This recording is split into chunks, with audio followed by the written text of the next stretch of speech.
April showers bring May flowers, but the wrestling week is always adding more hours. And of course, we are here to cover it all. You have the one and only Shoot Brothers Wrestling Podcast, the only wrestling podcast in the world, hosted by myself, Mike the Shoot Shepherd, and Cameron Spring to Summer Osborne. Pew, pew, pew, pew, pew, pew, pew, pew. We are here. We are live. We're, like we said, we're between the showers of WrestleMania craziness, and the flowers are blooming on a new season. Double or Nothing's coming. Blood and Guts are coming. Backlash is coming. Things are on the horizon. But we're right in that sweet spot, right in the morning. The directors call it the golden hour, where the sun hasn't quite set, hasn't quite risen yet. It's got that golden glow. You know what I'm talking about? I know. Yeah, I know. I pick up what you're talking about. Yes, but anyways, we're here. Some wrestling happens, and we keep talking about it. There was title for title. I didn't even mention that. Kenny Omega putting that AEW title against Mr. Rich Swann on Impact. Impact Rebellion 2021. Yeah. We don't even have an Impact theme song. We never, Wow. we've never even talked about it before. I watched that one match. Yeah. Watched it live though. That was fun. I did not watch it live, but I did see it after. It was fun. We do have a New Japan song though, don't we? That we don't get to bust out too often. Yeah, we got a quick little jingle. Yeah. So, I guess how do we want to start this week? The way we always do. Let's kick off the week the only way that we know how, which is with crowning a new Tweet of the Week champion. It's the Tweet of the Week. It's the Tweet of the Week. Because it's easy stuff. Of course, we are probably about a few weeks past. No, not even. Yeah, 2 weeks maybe past the releasing of 2021. The releasing part 2. A whole set of superstars got booted, got the can, got the old trash bag, as you were. But one that I'm really looking forward to, or one person who kind of immediately fell by the wayside, and probably the COVID pandemic was part of it, was none other than the other half of Blue Collar Strong. Of course, Otis seemed to have had a little push that went nowhere, and his best friend Tucky also had a push. That went nowhere. He was very smaller push. Very, very smaller push that went absolutely nowhere. Who knows? Check out Main Event. That's not the point. The point is, real name Levi Cooper. He's your new Tweet of the Week champion, he's had a great past couple weeks. The day after his releasing, post a beautiful photo of him on the golf course, joint in his mouth, Hawaiian shirt on, just looking. How do we know it's a joint and not a? You know when you can tell. Okay. No, it was. It wasn't. It was. Okay. Maybe it was a hand-rolled cigarette. Who knows? And joint in hand. On the golf course, clearly moving on from whatever life he has, and he posted a photo, he posted on Instagram later on after he posted that beautiful joint selfie. Can't wait to tell my story. Chris Jericho, of course, responds saying, "Open invite at Talk is Jericho." Hey. No, last year we got the John Moxley interview. And would love to keep hearing from these other superstars who probably are never going to go back to WWE. I feel like once you're released in a glorious fashion like this, of course, never say never. But if you're on the other side of 30, there, unless you're the phenomenal AJ Styles, I don't know if necessarily WWE is going to be looking for you. So because of that, Levi Cooper. Maybe it's Levy Cooper. I'm not sure. But just for having such a great time dealing with the releasing. Can't wait for your 90 days to be up so we can really hear the story about you and Otis. And for all of that, you are this week's Tweet of the Week champion. Look at that. He snuck one in there.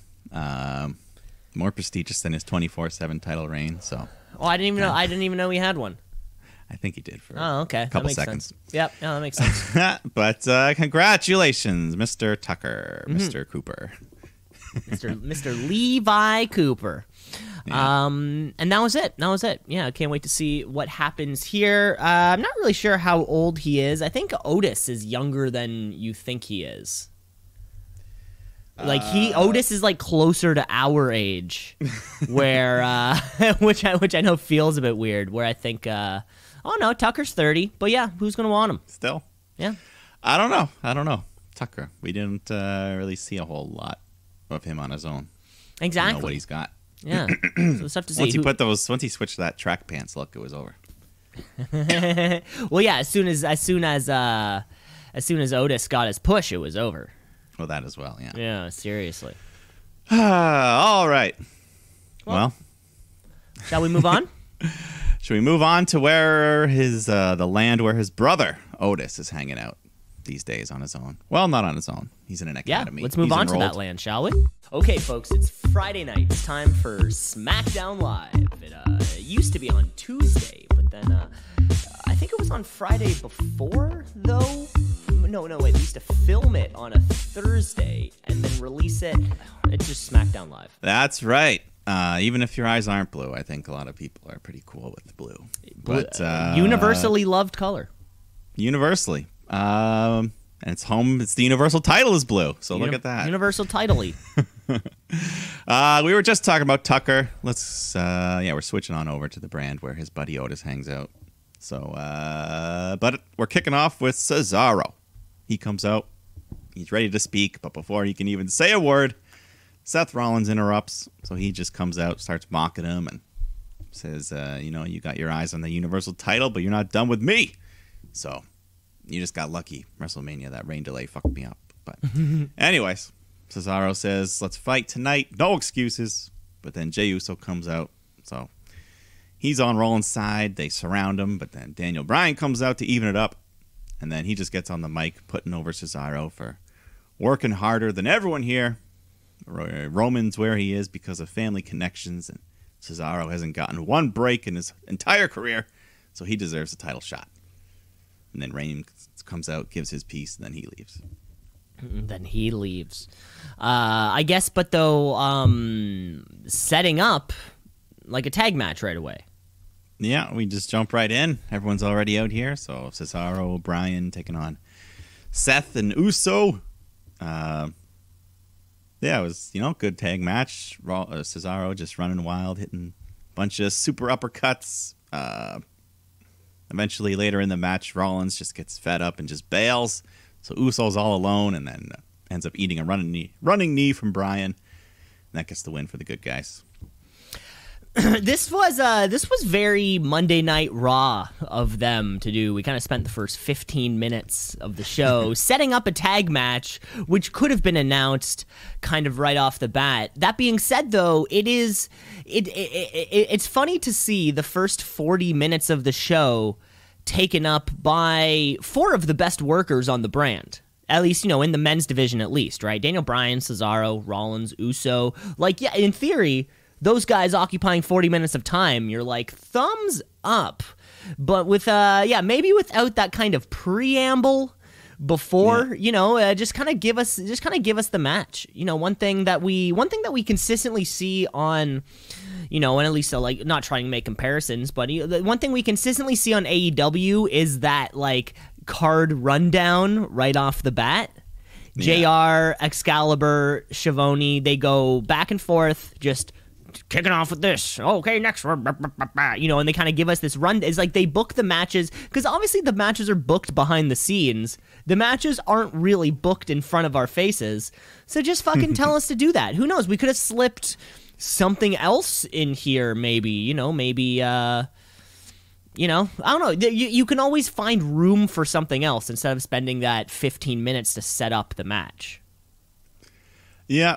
Yeah, no, for a match that was inevitable anyways, so because as soon as when our wrestling show starts off with a talking segment, I wonder what the odds are. 8 times out of 10 it's leading to a multi-man tag match. And I mean, sometimes, fortunately for us, though, it's just not involving Baron Corbin. Usually it's Baron Corbin who's coming out for 20 minutes to talk and then leading to a tag match of some kind that we don't really care about. So, yeah, nice to see all of it together. Cesaro still looking, like this legitimate superstar. Yeah, they're keeping him in the running here. So, afterwards, Bryan gets on the mic again and mocks Roman some more, and then Uso tries to attack, but Cesaro gives him the big swing. Two of them would just keep trying to get Roman to come out to save Uso, but he doesn't. So, Bryan says, Jay saved you every single title match, but you won't even save him here. So, you can't beat Cesaro. Just a good endorsement from Daniel Bryan. Yeah, just a good endorsement from one of our top guys over here. Yeah, that's pretty much what he was doing the whole show. He was. I guess they don't feel as confident in Cesaro's mic skills, so they just let Bryan do the talking for him. Yeah, well, he still wears a little mouth guard after that ugly tooth incident from from a few years back. So who knows? He could be lisping and slurring. And isn't it funny that and WWE does this where people who maybe cannot speak English won't be given the opportunity to speak on the microphone. Yet people who can speak clear English but are terrible at promos are given all the time in the world. Isn't it sometimes funny? You would think about somebody like Asuka, somebody like Cesaro, who, for all we know, could probably drop fire. But nope, they can't speak it like tangible English. So it's like, no, give the mic to somebody else who cannot spit fire, but at least they can speak the language. I don't know. Where's the middle ground with that? I think Cesaro speaks perfect English, just a slight accent, but clearly enough for them to not be confident with him being like the promo leader. I think he also isn't quite up to the capability of someone like Daniel Bryan anyway. Okay, yeah. I mean, maybe he just needs more practice at it, and this is what they're trying to give him. So, yeah, I don't know. But, Vince definitely doesn't like accents. He hates it. He hates it.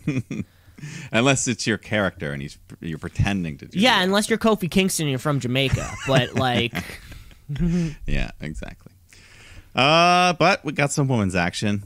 Nia Jax taking on Tamina, which I'm pretty sure we booked this last week after we saw. Literally, we booked it last week. However, Tamina coming out there with Natalya, Nia Jax coming out with her Shayna Baszler, but I don't think we booked Reggie. Yeah, now last week I noted his absence, and I was like, hey, maybe we're lucky. Maybe Reggie's gone. But nope, I jinxed it. He's back. He had this deck of cards suit, which was kind of cool. I don't know. I mean, it doesn't matter. I noticed it. It's the only thing I noticed about him. But anyway, so there's people outside the ring trying to fuck with the match. Shayna Baszler, Reggie, but it ends up screwing with Shayna. I don't know. This all distracts Nia, so Tamina hits her with a super kick and then rolls her up, stacks the legs, gets the 3 count, just as expected. The most devastating move in sports entertainment, the surprise roll up. We're still doing this. We're still doing, and this is a weird matchup too, because Tamina and Natalya aren't really these hardcore baby faces to me quite yet.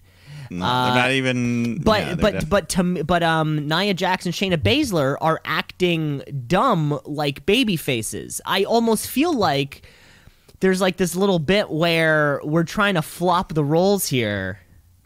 Remember how we've said this before, like the pure stupidity which only comes with a babyface? The naivety of not knowing what's happening around you, or the classic babyface move of somebody's entrance music hits and then you get rolled up. Something that a heel will never do because they have like the somewhat little bit of wherewithal. Maybe I felt like maybe in this one, maybe they're trying to flop that. The roles.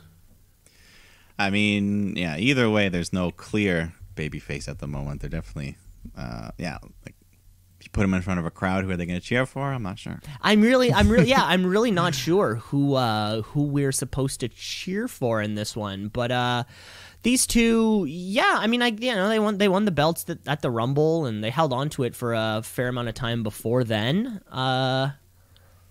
I guess say this every time. Just give the titles to the next. Anybody, just fucking anybody. Yeah. So Natty, Tamina. I mean, they both pinned them back-to-back weeks, so they should be getting a title. I mean, and they were my pick coming out of Mania with these titles, right? To really kind of start it fresh in that way. But we'll just kind of have to wait to see what happens. They got halfway there. Maybe hopefully they can finish the job now. Hopefully. Backstage, Bryan meets with Adam Pearce to tell him to make things right. Gives Cesaro his opportunity. But Adam says it's not that simple. This is the Chief we're dealing with. But he'll try. So Bryan just says, do more than try. Good. There is Daniel Bryan, more than try, only do. He's the ambassador for Cesaro, it seems. Mr. Daniel Bryan, the campaign manager. Yeah. Yeah, Daniel Bryan maybe taking like a backseat role from in-the-ring action.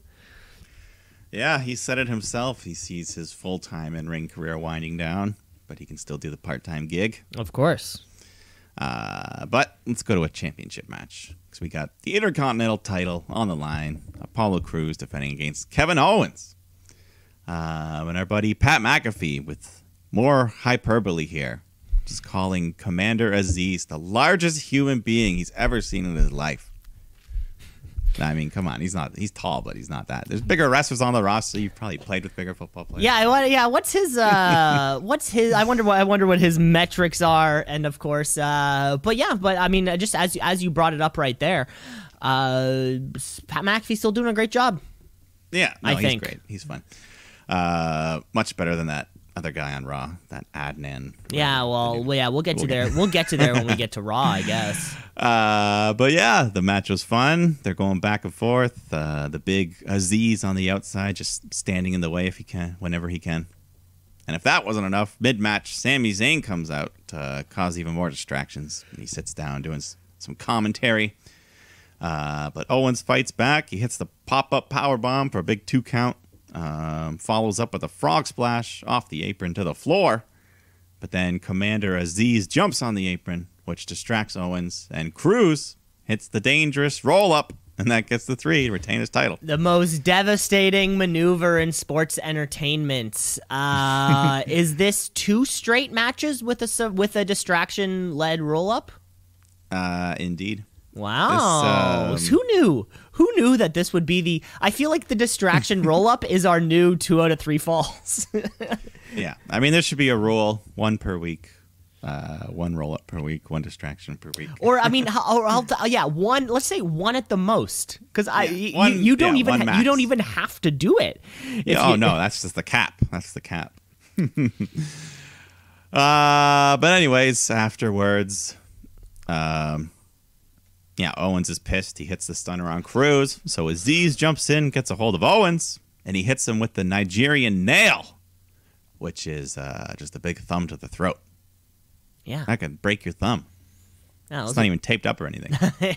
Like when Umaga did it, he had a big tape job there, so that could do some damage. Oh, okay. I didn't know it was. I didn't know that it was taken from someone. That was the Samoan Spike when he did it. Oh, okay. Yeah, the Usos' uncle Umaga. Right. But so that's Nigerian nail puts Owens out, and then Sami Zayn just gets in the ring and does his funny little dance over Owens' corpse, which I love it. Is that his dance or is that like a meme dance? It seems like it's his now because there's a T-shirt with it, and awesome. Everyone's wearing this shirt. Also, I think proceeds go to the Sammy for Syria fund. Cool. That charity. I think it's like he's leaning into it. Who knows? There'll be an. I love it. There'll be an NFT coming out soon. Don't you worry. Oh boy. Sami Zayn. We love him. We love him. But then afterwards, he's celebrating backstage, but he gets jumped by Big E until they get broken up. So Big E's not done with him. No. Then we cut to a new vision from the twisted mind of Aleister Black. Who for months we've been begging to see this guy, and I guess this is his return. Just a cinematic piece. He's sitting in this dark room, just candles lit everywhere, and he pulls out this big book of tales of the Dark Father. And one funny thing, he's got his big, thick reading glasses on. Like grandpa hipster glasses. Like grandpa hipster glasses, yeah, kind of funny. But then he just starts regaling us with these tales of woe. I guess it's kind of his mythical origin story, just the misguided child. I don't know. I just want to see the guy wrestle. Well, isn't this how we brought him in? Was weeks and weeks of solo vignettes with candles in the background, and then eventually pick a fight right. That's what it was. Yeah, or no, it wasn't something about knocking on his door. Yeah, to pick a fight with me. Yeah, it was something like that. But hey, it's about damn time that he's back on television. Yeah, I've been waiting, so throw him in the ring. Let's get him going here. No more fucking around. Mm-hmm. Yeah. And then we go backstage and we hear from Bayley because it's been announced that she's going to be the first challenger for Bianca Belair's title at WrestleMania Backlash. So that should be a great match. But then Bianca shows up and then Bayley just kind of turns around, just starts cutting a babyface promo saying what an honor it is to be your first challenger. How impressed she was with what she did at WrestleMania. But then she walks away, comes back, laughs in her face. It was all a swerve. And I'm not talking about Isaiah Scott. But, yeah, fun little promo. And, yeah, the Backlash is coming up sooner than we think it is. I guess 2 weekends from now will be, we'll be that card. We're kind of like slowly building it up. It should be a great...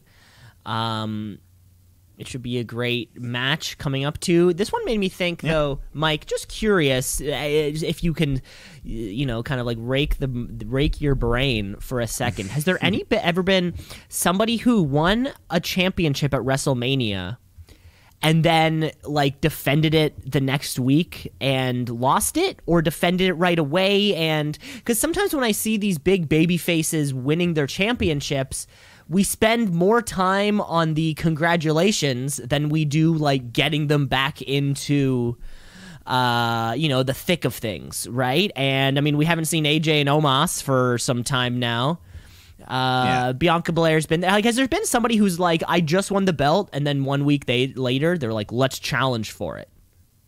Well, it's not the world title, but Zack Ryder won the Intercontinental title at WrestleMania and then lost it the next night on Raw. Okay. To The Miz. So it does. It has happened. Because some of these performers, especially coming out of this past Mania, we had so many people that were on a roll.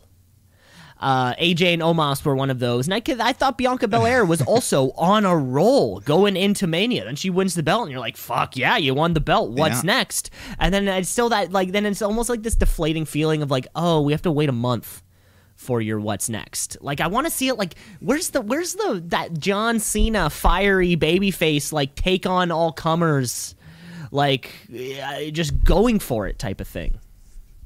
Yeah, no, I'd like to see more Belair. It'd be nice to see just one belt holder do that. Like, because there's like 12 belts now in WWE. Like, it doesn't have to be every single one of them. Just give me one who's like, knock him down. Next, let's go. Babyface, let's go. Boom. Heel, let's go. Boom. Shake your hand. Boom. Let's go. Well, let's go to this tag team match here. We've got the Mysterios taking on Gable and Otis. And, it was fine. Eventually, Ray hits 619 Frog Splash, gets the win. So hopefully, him and Dominic will get a title shot.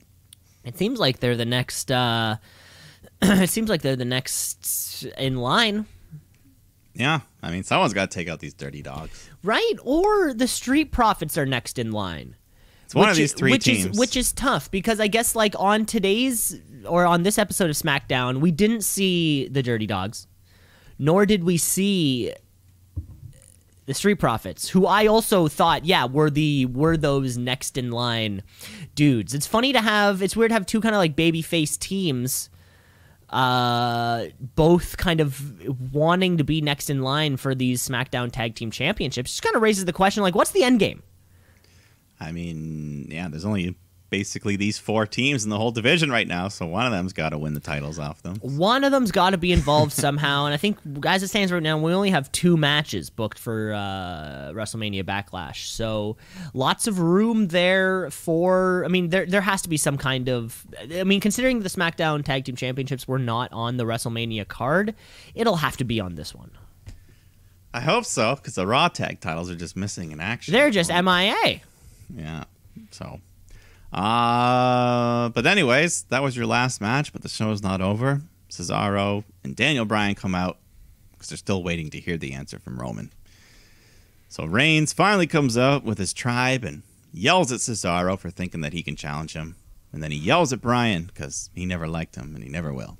But Daniel Bryan, next week on SmackDown, you get one last title opportunity. And Cesaro just, hey, you got to take it.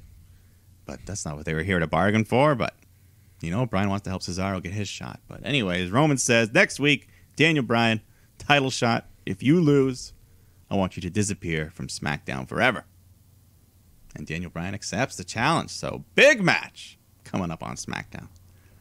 Huge match coming up. Will that be the next episode? Tomorrow. Oh, my Lord. Yeah, that's a big match. Daniel Bryan, I mean, we just talked about it earlier. He wants to wind down his full-time career. This could be a way to write him off of SmackDown for who knows how long. Or he could win the damn title. I'd give it to him.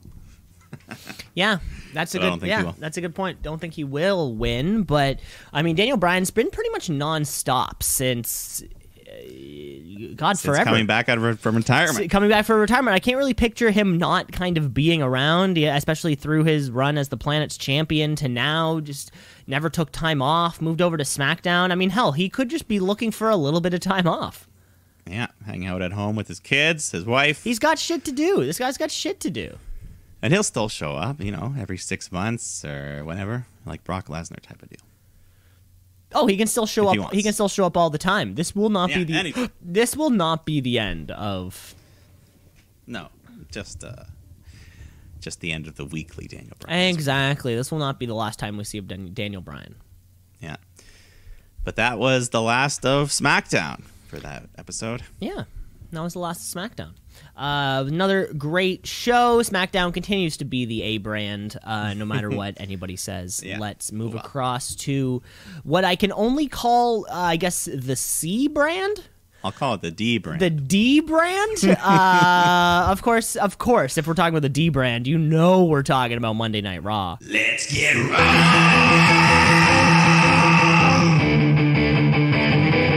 Let's get raw.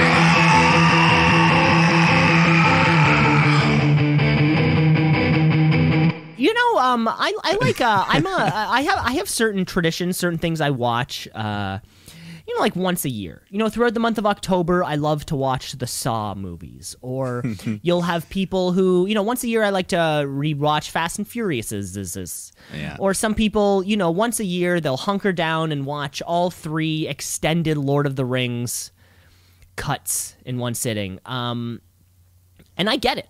I like to revisit. I like to rewatch things I've already seen before.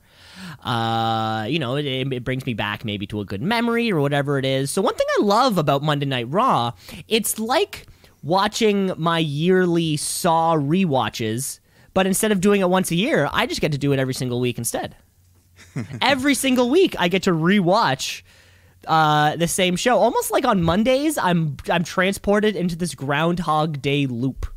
Where, I wake up, I go to bed, I wake up, and it's the exact same episode of Monday Night Raw. And then I go to bed, I wake up, and it's the exact same episode of Monday Night Raw. So hopefully this week will be a little bit different.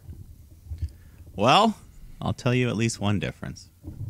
Because we start off with Mace and T-Bar taking on Drew McIntyre and Braun Strowman. And Mace and T-Bar did not have the masks on this week, so thankfully looks like they're gone forever. Just gotta get those names fixed now. But instead of we were mask off for the boys, but we were face painted. A little bit of face paint. Looks all right. Way better than the masks. I think it suits Dio Madden more. He kind of got that Predator look already with his hair. He already kind of looks like the Predator to begin with. But yeah, so they cut a little promo saying no more masks, no more allegiance, but they still got each other's backs. Unlike Drew and Braun, who are arguing backstage beforehand. So Braun says he's going to do this on his own. So now it's a handicap match. Braun taking on Mason T-Bar. Braun gets some moves in, but then they just team up 2-on-1. It's overwhelming. And they do not break at the referee's count, so they get DQ'd. Braun wins. They continue the beatdown, so Drew comes out, makes the save, and like you said, Groundhog Day, just like last week. This leads us right into a tag match. Braun and Drew versus T-Bar and Mace. Yeah. Raw is the number 4 show by a long mile. The number 4 show. So I'm including Dynamite in the time. I was saying the number 4 WWE show. Like behind 205 Live and main event. I was thinking something like NXT UK that we don't even watch. Maybe it's the number 6 show. I don't know. Because at least once a year on NXT UK, I have no clue what's going on, but they'll throw out a 5-star banger every 8 months. Oh yeah, and it's like I need no context. They'll give me a 5-star match somehow. But we get the same kind of thing here that we got last week. So this was nothing special at all. Strowman does his little choo-choo around the outside of the ring, but thankfully no train noise. So I think that was just a 2-week experiment. Playing the train Thank noise. Christ. Braun Strowman too, looking a little like Tommaso Ciampa on this one, kind of letting his hair grow, or it just wasn't. Balded head. It just wasn't freshly shaven. No, it was like the tip of a turnip. Yeah, kind of like that. Yeah, that's a good one. But yeah, he's chugging along, and then Drew tries to clothesline T-Bar, but he ducks, so Drew ends up hitting Braun. And during all of this, the ref is still making the count because they're outside the ring. T-Bar slides back in, but Drew does not make it in time. So Mace and T-Bar get the big count-out win.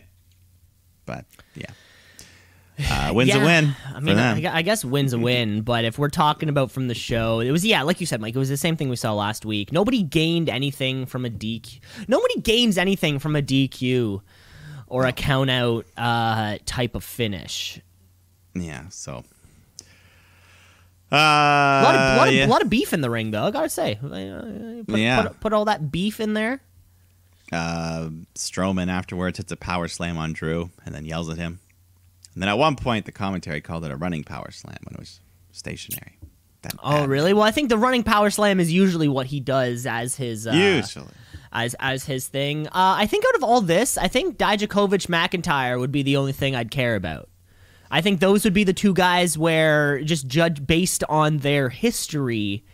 Yeah, I feel like they could do something, like they could work something well together. Yeah, that could be an awesome match. Yeah. But then afterwards, Drew is all pissed off and tells Adam Pearce he wants Braun tonight. So 3 Strowman matches in one evening. Lucky you. Lucky me. If you're like some people and love Braun Strowman for some reason, tonight's your night. Unfortunately for the rest of us. But Miz and Morrison are out in the ring with Elias and Jackson Riker for Miz TV. And they're combining their musical talents to perform Hey Hey Hop Hop Unplugged. But thankfully they get interrupted by Damian Priest. And then the New Day come out and they got a guitar case full of rotten tomatoes. And they just start chucking them at the heels. Like it was the medieval times or something. But there was a couple good shots in here. They showed some slow motion tomatoes to the head. Yeah, how do you think they have someone like testing the firmness of tomatoes? Like, how do you get that nice? I mean, it's firm enough that it can make an impact, but then squishy enough that it explodes. I've never thrown a tomato at someone, nor have I had tomatoes thrown at me, so I wouldn't know. Well, hopefully not. But yeah, luckily we had a commercial break to clean up that mess. Thankfully, they have that black apron down, too. So amen. Just roll off all his tomato juice. Amen. So anyways, tag team match. New Day and Priest taking on Miz, Elias, and Jackson Riker.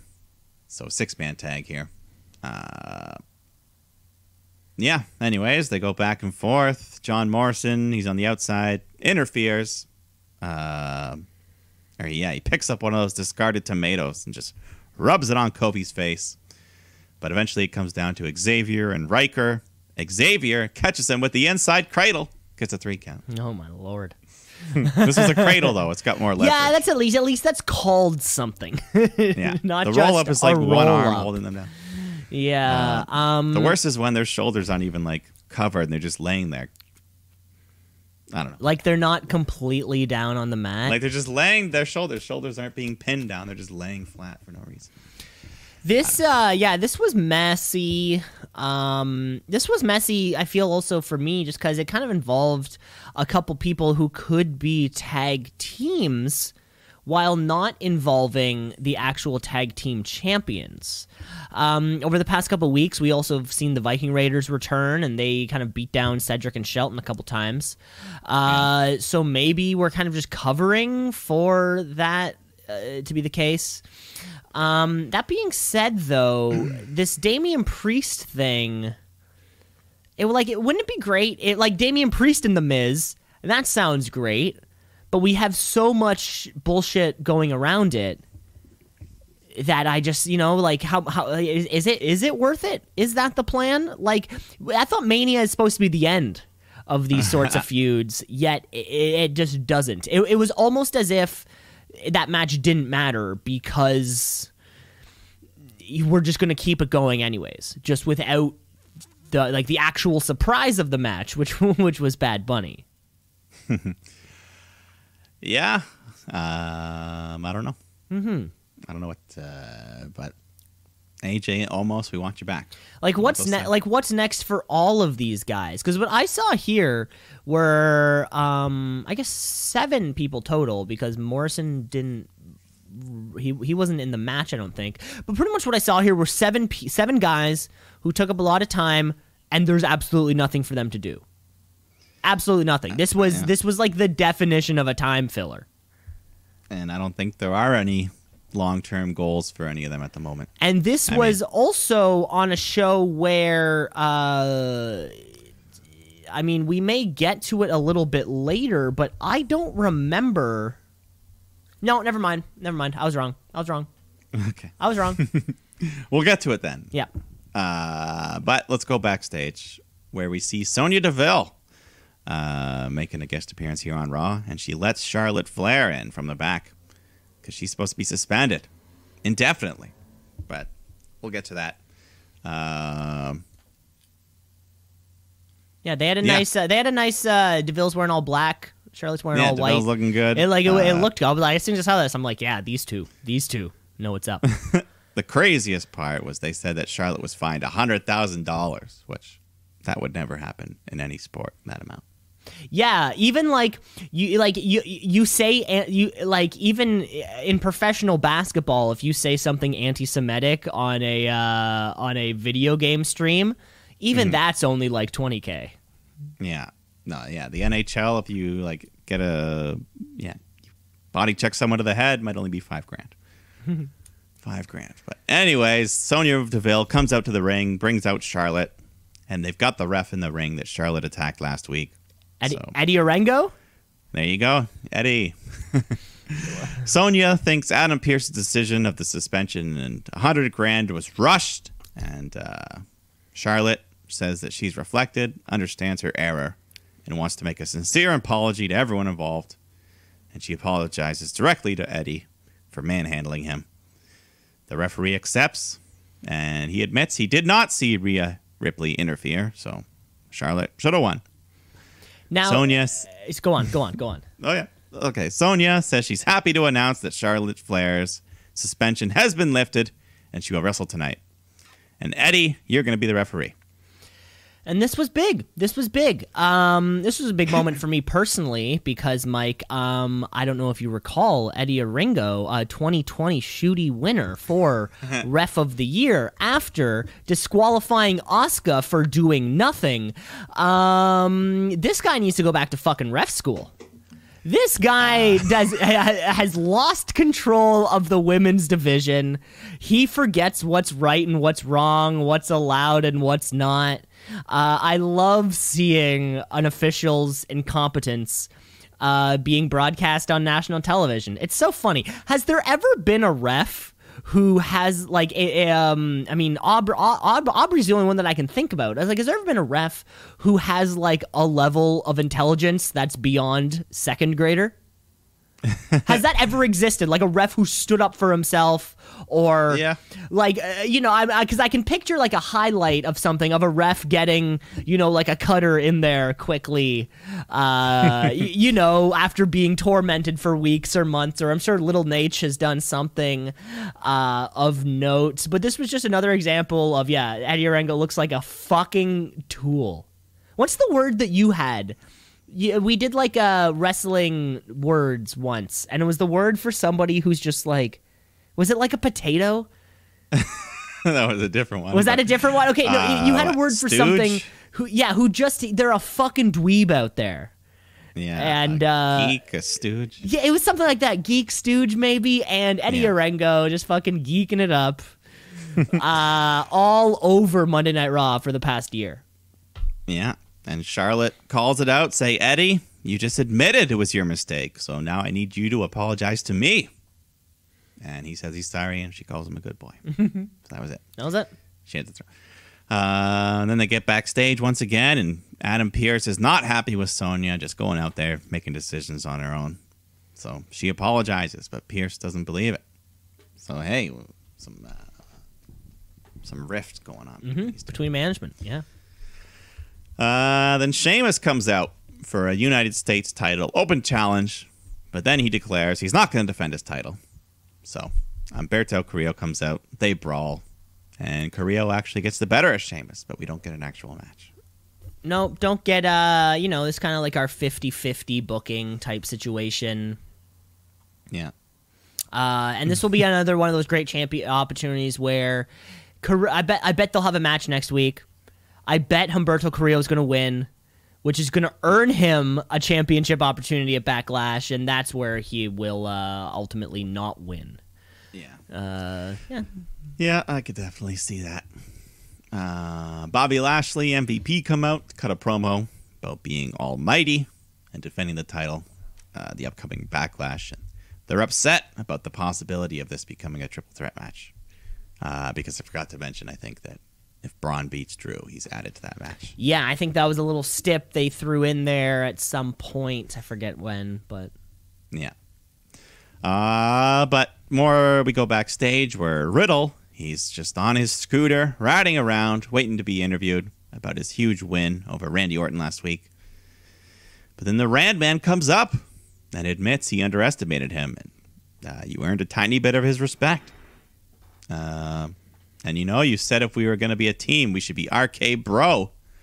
And I hate to admit it, but it sounds a little catchy. So why don't we try it out in the ring? I called in a favor. We got a tag team match booked for tonight. So Riddle's pumped. He's got all these ideas about matching snakeskin boots. And Orton just shushes him and says, let's see how it goes out there. So, hey, I like it. Yeah. Why not? Why not? Backstage, Nia and Shayna are with Reggie when someone brings Nia flowers. And she just goes, oh my God, Reggie. But they're not from him. They're from Angel Garza, who walks up, calls her as beautiful as a Spanish rose, and wishes her luck. Yeah, never thought we'd see him get thrown back into the mix.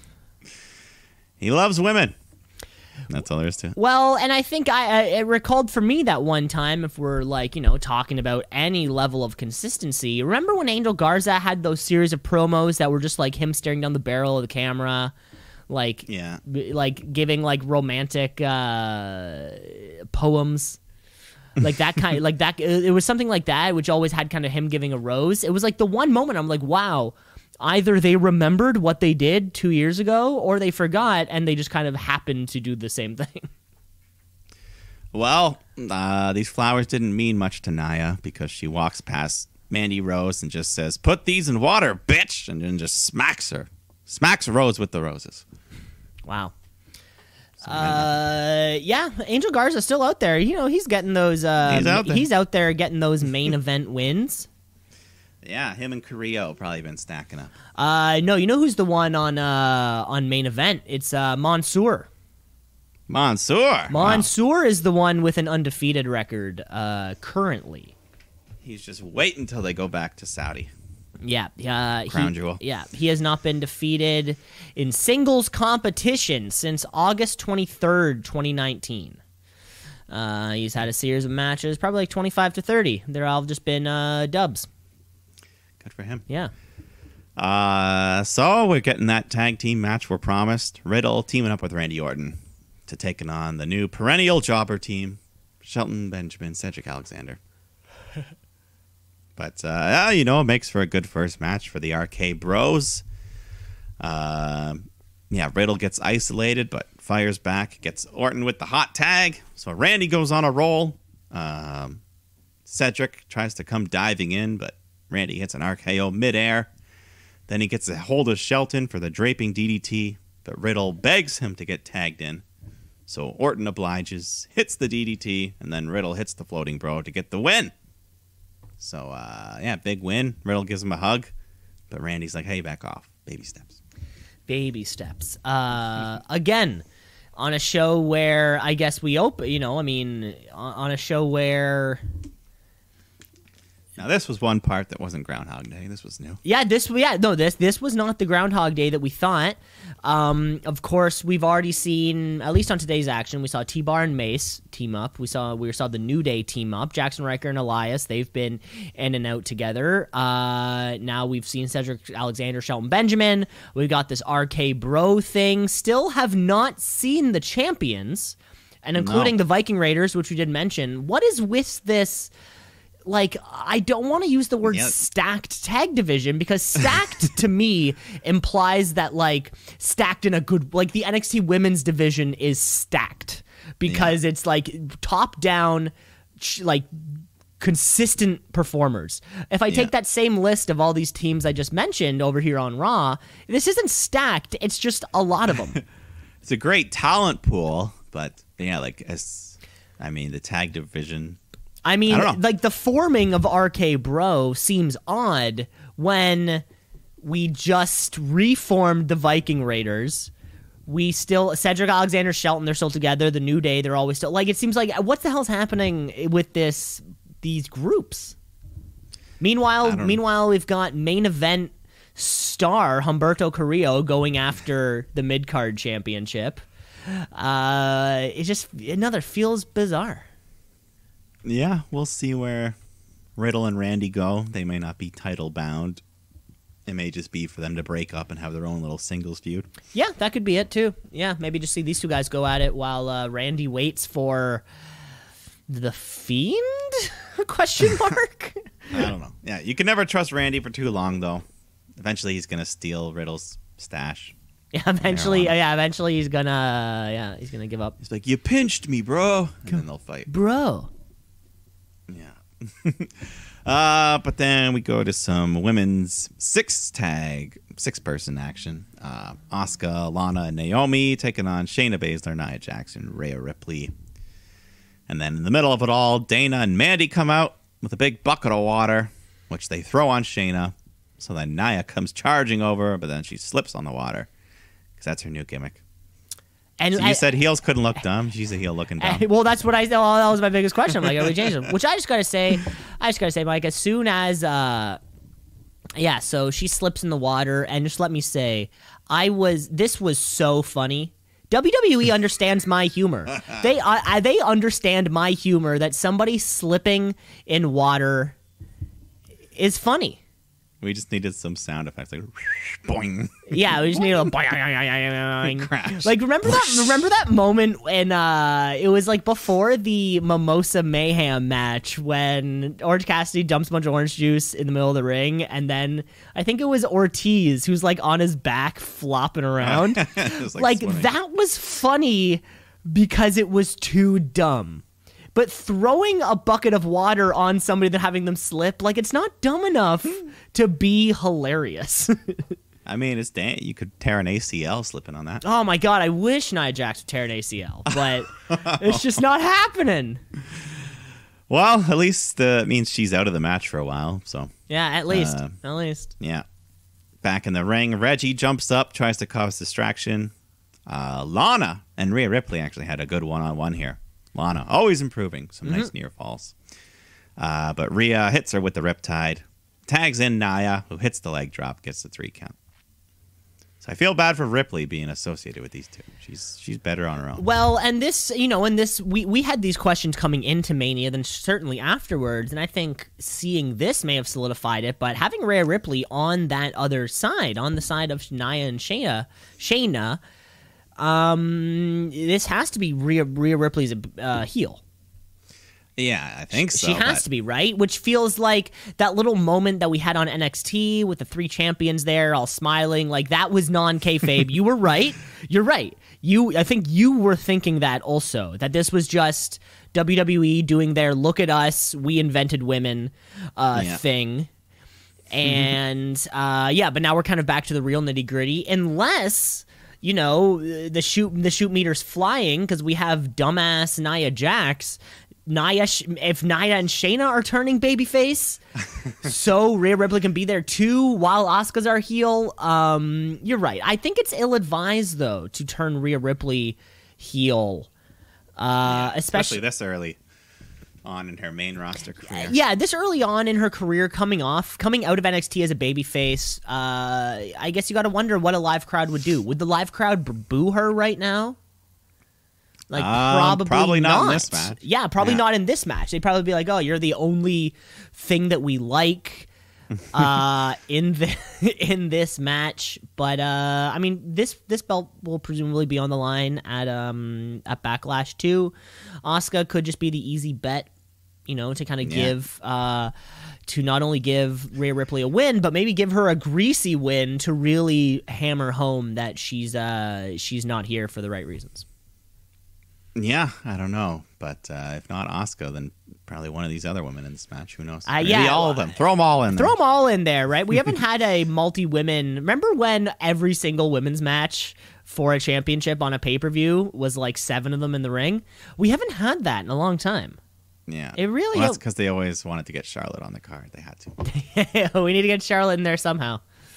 Then backstage, Sonya, she scolds Mandy and Dana for getting involved with that water bucket. And she just insults them. Lets Mandy know that, guess what? You're facing Charlotte tonight. So take that. Okay. Also, I think this may have been, and Mike, you may correct me if I'm wrong, I think this was the first time that Sonya and Mandy were beside each other since their match last or 2 SummerSlams ago. I think whenever they had like their like breakup match. Yeah, you're right. I didn't even really acknowledge that at the moment. But, not only did you not acknowledge it, I don't think they really did either. There was no more like sinister glances at each other than there would kind of be normally. There wasn't anything to me that was like, one of them looking at the other one like, oh, our years of history. Who knows? Maybe they just lucked into it. Mm-hmm. But yeah, it does make storyline sense. Sonya kind of punishing Mandy there. So. Yeah, maybe a little bit. They did not acknowledge it. But one thing I'm sure you don't want to acknowledge is Alexa's Playground, which is just more of the same. Talking about Lily. More of the exact same. They popped her up, I think. I think there was a couple jump scare. They did a little, moments. they played some like calm forest footage and then jump scared Lily. Like every internet video from 2003. But Lily gives, and Alexa Bliss give me far more of a salad fingers vibe than I think anything else. That being said, though, I think there's also been some things I've been thinking of when it comes to certain storylines and WWE Network moving over to the Peacock, which is, presumably more of a family-friendly thing. Of course, we talked about a few weeks ago, certain things being edited out from the network, like retroactively. Things being edited out so it's a little more family-friendly when it does show up on the Peacock. And really, this whole Bliss-Lily thing, even back to Mania, like, to me, this is the face of WWE on Peacock. Like, The Fiend was a little too much. Because The Fiend, if we recall, chainsawed a cardboard cutout of himself. Which I feel like that's too much. That's like an actual weapon being used on a personified thing, although it was just a cardboard cutout, being used that same kind of way. I think this is kind of the new thing. We may start to see some kind of stories that are weird for this, just because they're trying to appeal to this family-friendly audience. And maybe we're just in this little transition point where, like, The Fiend was too adult for kids, but Lily and Bliss, they're perfect. They are the perfect family-friendly thing. The Fiend was a little too dark. I don't think it has anything to do with Peacock. Okay. I think it's just the way they're going with it. Right. Yeah, I don't know. I'm still thinking once we actually see this Lily character, it's going to be a different version of Alexa. So who knows? Who knows how far they'll go with her? Yeah, what I'm really waiting for is what's going to be the difference between Bliss and Lily and Wyatt and Fiend. Because right now they're on the line of it's the exact same thing so far. Like, especially the way that the Fiend, how we didn't see him too much. We only saw them in these backstage vignettes. Of course, the Firefly Funhouse has now become Alexa's playground. It really feels like we just kind of took out the performer, took out Wyatt, put in Bliss, took out the Fiend, added Lily, and now I'm just really waiting for something new that wasn't from that past storyline. Yeah, and we need to see her wrestle, too. It's been a long time. Yeah. And where's the Fiend? Who knows? I don't know. But let's go to that match we were promised. Charlotte Flair taking on Mandy Rose. And Mandy looking pretty good for a while here. She's holding her own. She's getting some good moves in. Real nice drop kick off the top rope. Don't see her go up there too much. But then later, Charlotte gets thrown into the corner. But the referee, Eddie Durango, is in the way, so she just yells at him and then hits a big boot on Mandy. Only gets a 2 count, so Charlotte's just pissed at the ref for getting there too slow, and as she's yelling, Mandy hits the deadly roll up, but this was only a 2 count, so she's not quite there yet. Not quite there yet. It takes a lot to really roll somebody up. Yeah, but she follows up with the big C trigger, and that gets another 2 count. So Mandy was looking really good here. But Charlotte fights back, hits the natural selection, gets the win.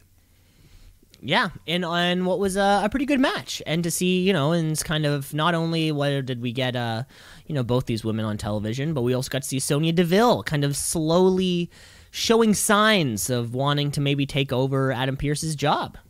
And finally seeing her on Monday Night Raw is that same kind of thing. So I think that's a little kind of positive, cool thing to look forward to. Kind of in the weeks to come. Yeah, it's interesting. And at the same time, if she, they could build off of her and Rose continuing a feud, because eventually Sonya's going to get back in the ring at some point. Yeah, she has and we never really did see the culmination of that. Someone was supposed to get their head shaved. Yeah, it ended. It ended not the way that we would have wanted it to end. So we'll just kind of see. We'll see. But one thing that we don't want to see is this main event here. Drew McIntyre, Braun Strowman. If Braun wins, he's added to the title match at Backlash. So, but anyways, yeah, the match, it wasn't terrible. Lashley and MVP come out to watch, and they would get involved later on when Braun picks up Drew for the power slam, but Lashley distracts the ref. So MVP pulls Drew down, helping him. And then Drew looks like he's ready to hit the Claymore when T-Bar and Mace jump him, so he fights him off, turns around, Strowman hits the power slam, gets a 3 count. So gets the win. He pins Drew. He's getting in the WWE title match. He's getting into the title match, which I can only imagine is so Bobby can pin him instead of pinning Drew. Hopefully. Isn't that always how these late edition triple threats always work? I don't know. Sometimes the champ gets pinned. Depends. I don't know. Either way, Strowman should not be getting anything out of this. A win or anything. Yeah, predictable. Yeah, I mean, that's the way that I would see that, right? If the almighty Bobby Lashley will retain this, it's probably so he can pin Strowman, protect Drew for that future encounter. But it does suck to see Drew McIntyre, getting pinned After he carried the entire fucking company he slung them on his back for a whole year. And now, I'm worried that Drew's time has kind of come and gone. I don't know. Yeah, they can't keep going with him and Lashley for too much longer, because I think after Backlash we need to move on from that feud. Certainly would need to move on. And then my next question is, like, what else is happening on this Raw men's division? I mean, we saw like 75% of the division involved in some kind of weird multi-man / tag feud / thing. They've built up they've built up the Raw scene to be just like all the brick shit houses. So great, who's the next brick shit house to take down Bobby Lashley? I don't know if it exists. Somebody's going to have to break out of that full Nelson at some point. Or the Hurt Lock, sorry. Yeah. I mean, it's a shame that Keith Lee's not around. He could probably be in the mix, at least as a challenger to Bobby Lashley. But yeah, in terms of who will be dethroning Bobby Lashley right now, or for the kind of small foreseeable future, I've got a short list of nobody. Yeah, I think he'll be holding that thing till at least SummerSlam, where he fights Brock Lesnar one-on-one. Yeah, and then move over to him and Brock, right? And then I really don't mind if Brock Lesnar is the Raw, kind of like the WWE champion, just because I prefer SmackDown anyways. So I mean, exactly. if he held the Universal title hostage, I'd be like, yeah, go fuck yourself. But if he wants to hold this thing hostage, like, that's fine. Go hold it all you want. I'm only really tuning in for Charlotte anyways. But that was the episode of Raw. Mostly 75% the same as last week. Yeah. But with 25% new. It's like when you get a DVD that's been released. That's what it is. So it's like you watch. It's like change your once a year rewatch of Lord of the Rings to now like the special director's cut with 14 seconds of extra footage. Exactly. And the deleted scenes at the end. Yep, and the deleted scene where Frodo throws Gollum into the volcano instead of Gollum like running and chasing the ring. No, Frodo actually throws him into it. It was a whole deleted scene that they cut out of it. And then the part when Gandalf shaves his head and beard, and then he starts controlling metal with his mind. Yeah. Oh, that part. I really forgot. I also there was a Lord of the Rings rewrite where they just those eagles that saved them in the first one, they just kept and then saved them again at the end. They just rode them all the way. And it was, the movie was wrapped up. It really was. It was kind of almost more like a made-for-TV movie because it was like 47 and a half minutes, a couple commercial breaks, and that was about it. Oh, mercy. That was Monday Night Raw. That was the first half of our week. Mike, should we take a break? Let's take a break. We're going to take a break. We're going to come back because we have NXT, AEW, and we'll talk about the belt collector, Kenny Omega. Let's shoot, yeah, let's shoot, yeah, let's shoot, brother, yeah, let's shoot, yeah, let's shoot, yeah, let's shoot, brother, yeah. Back here with the second half of the podcast here, folks. The Shoot Brothers Wrestling Podcast. Coming hot off the main roster action. It's time that we, maybe step outside the world of Vince McMahon for a second. Because, he's not the end-all to be-all of professional wrestling. Like, there is other things out there. There are other people out there. Absolutely. That don't, directly respond to him. But let's get into the action before we get into the action, because Mike, you and I both checked out the main event of Impact Rebellion 2021, of course, when Kenny Omega was taking on Rich Swann, gold versus gold, everything versus everything type of championship. And I guess by the end of it, I guess all we got to say is Kenny Omega ends up getting the win, defeating Rich Swann after a series of V-triggers. Yeah. And of course the one-winged angel. I'm still waiting for the one, whoever. I cannot wait for the first person to kick out of that thing. Triple champion, Kenny Omega. the match itself was pretty decent. Got a little slippy there near the end. A couple of little missed botches, I think. Swan. There were a couple moments. I think, it seems like it was more Swan than anything. Yeah, they went up to the second or third rope to do something. I think a couple times, and then it, kind of ended up falling apart. There was this one move where, at ringside, Kenny Omega pushes Rich Swann up into almost like a spike on the apron, and Rich Swann was supposed to have caught himself, I think. Like a headstand. But didn't. And seemed like there was a little more of a bump. Yeah. He just landed on his head. It seems, no a little more of a bump than maybe we would have hoped.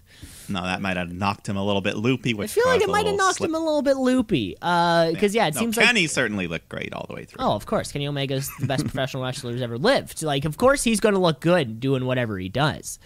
It was a great match. If you haven't seen it, check it out. Don Callis was on commentary. He did a great job in a little promo just before the match where he was just... he was just recalling others who Kenny Omega is greater than... I think he said Backlund. He said he said Gotch. Yeah. And then at one point he said Bobby. Bobby. I don't know if you caught that one. Bobby. Bobby who? I think he's talking about Bobby Lashley. Oh, I didn't catch that. He was just kind of over champions who Kenny Omega is better than, and there was the very last one that he kind of mentioned in that promo was Bobby. I did not catch that. And it was kind of my little go-to. I was like, okay, Bobby was a former Impact champion as well, so they could be referencing that, right? Could be maybe talking about that in some kind of way also. But either way, Kenny Omega's now a 4-time current champion. God. Yeah, and I guess one other thing of note, I think Big Cass showed up on that pay-per-view, didn't he? Yes, under a new name.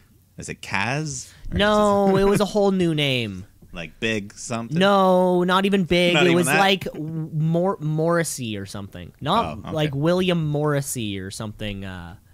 Something like a whole new branding. Nothing to do with how big he is. I didn't pay too close attention other than he was there. Yeah, I think it was one of those. Yeah, like a kind of like a surprise entrance or whatever. I mean, hey, he's a guy, but he doesn't move the needle that much for me. No, not quite. Him and Enzo are a package deal, you know. Enzo wasn't there though. No, but I mean, without Enzo, he's not. Oh right, yeah, because he needs Enzo to do his whole bada boom. Yeah, just get the crowd hyped. Yeah, just getting the crowd hyped. So he can get the hot tag and do a couple of big man moves. Yeah, then do a couple of his things, which is it. But yeah, so we're back. And I guess maybe, who knows, with Kenny Omega as champion, we might have to end up kind of talking about Impact a little bit more. Who knows? But triple champ Omega looking good. Quadruple, I think. What's the fourth belt? Well, and this is where I'm confused because like both Rich Swann and Kenny Omega, after he like gets the win, has both the TNA and Impact championships, who like 2 weeks ago were unified, but they're still the same belt. Or like they're still two different belts. Sorry. If they're unified though, so it counts as one. Oh, okay. Okay, so they are two different things.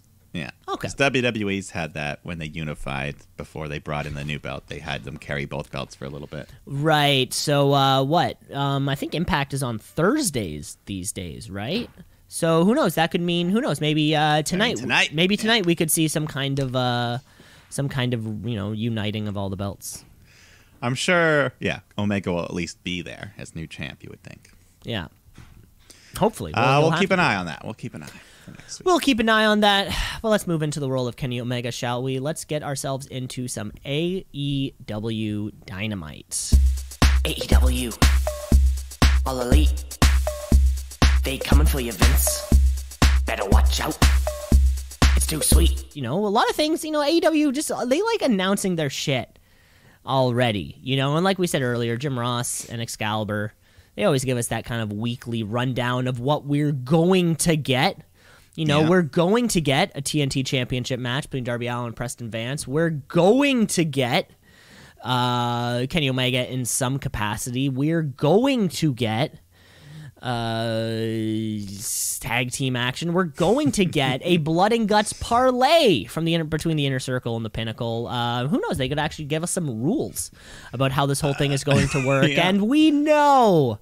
And what is a parlay in wrestling? Now, how does that? I don't know if that word's ever been used within the sport. Who knows? This could be a first for everything, but we know we're kicking off this week's show with Brian Cage, that FTW champion, most prestigious championship in all of professional wrestling, taking on Adam Hangman Page for another showdown at Daly's Place.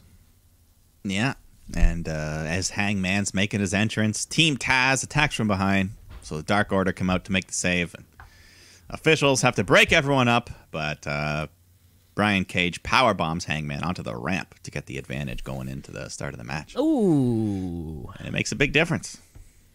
The Swolverine, he's just dominating Hangman early on.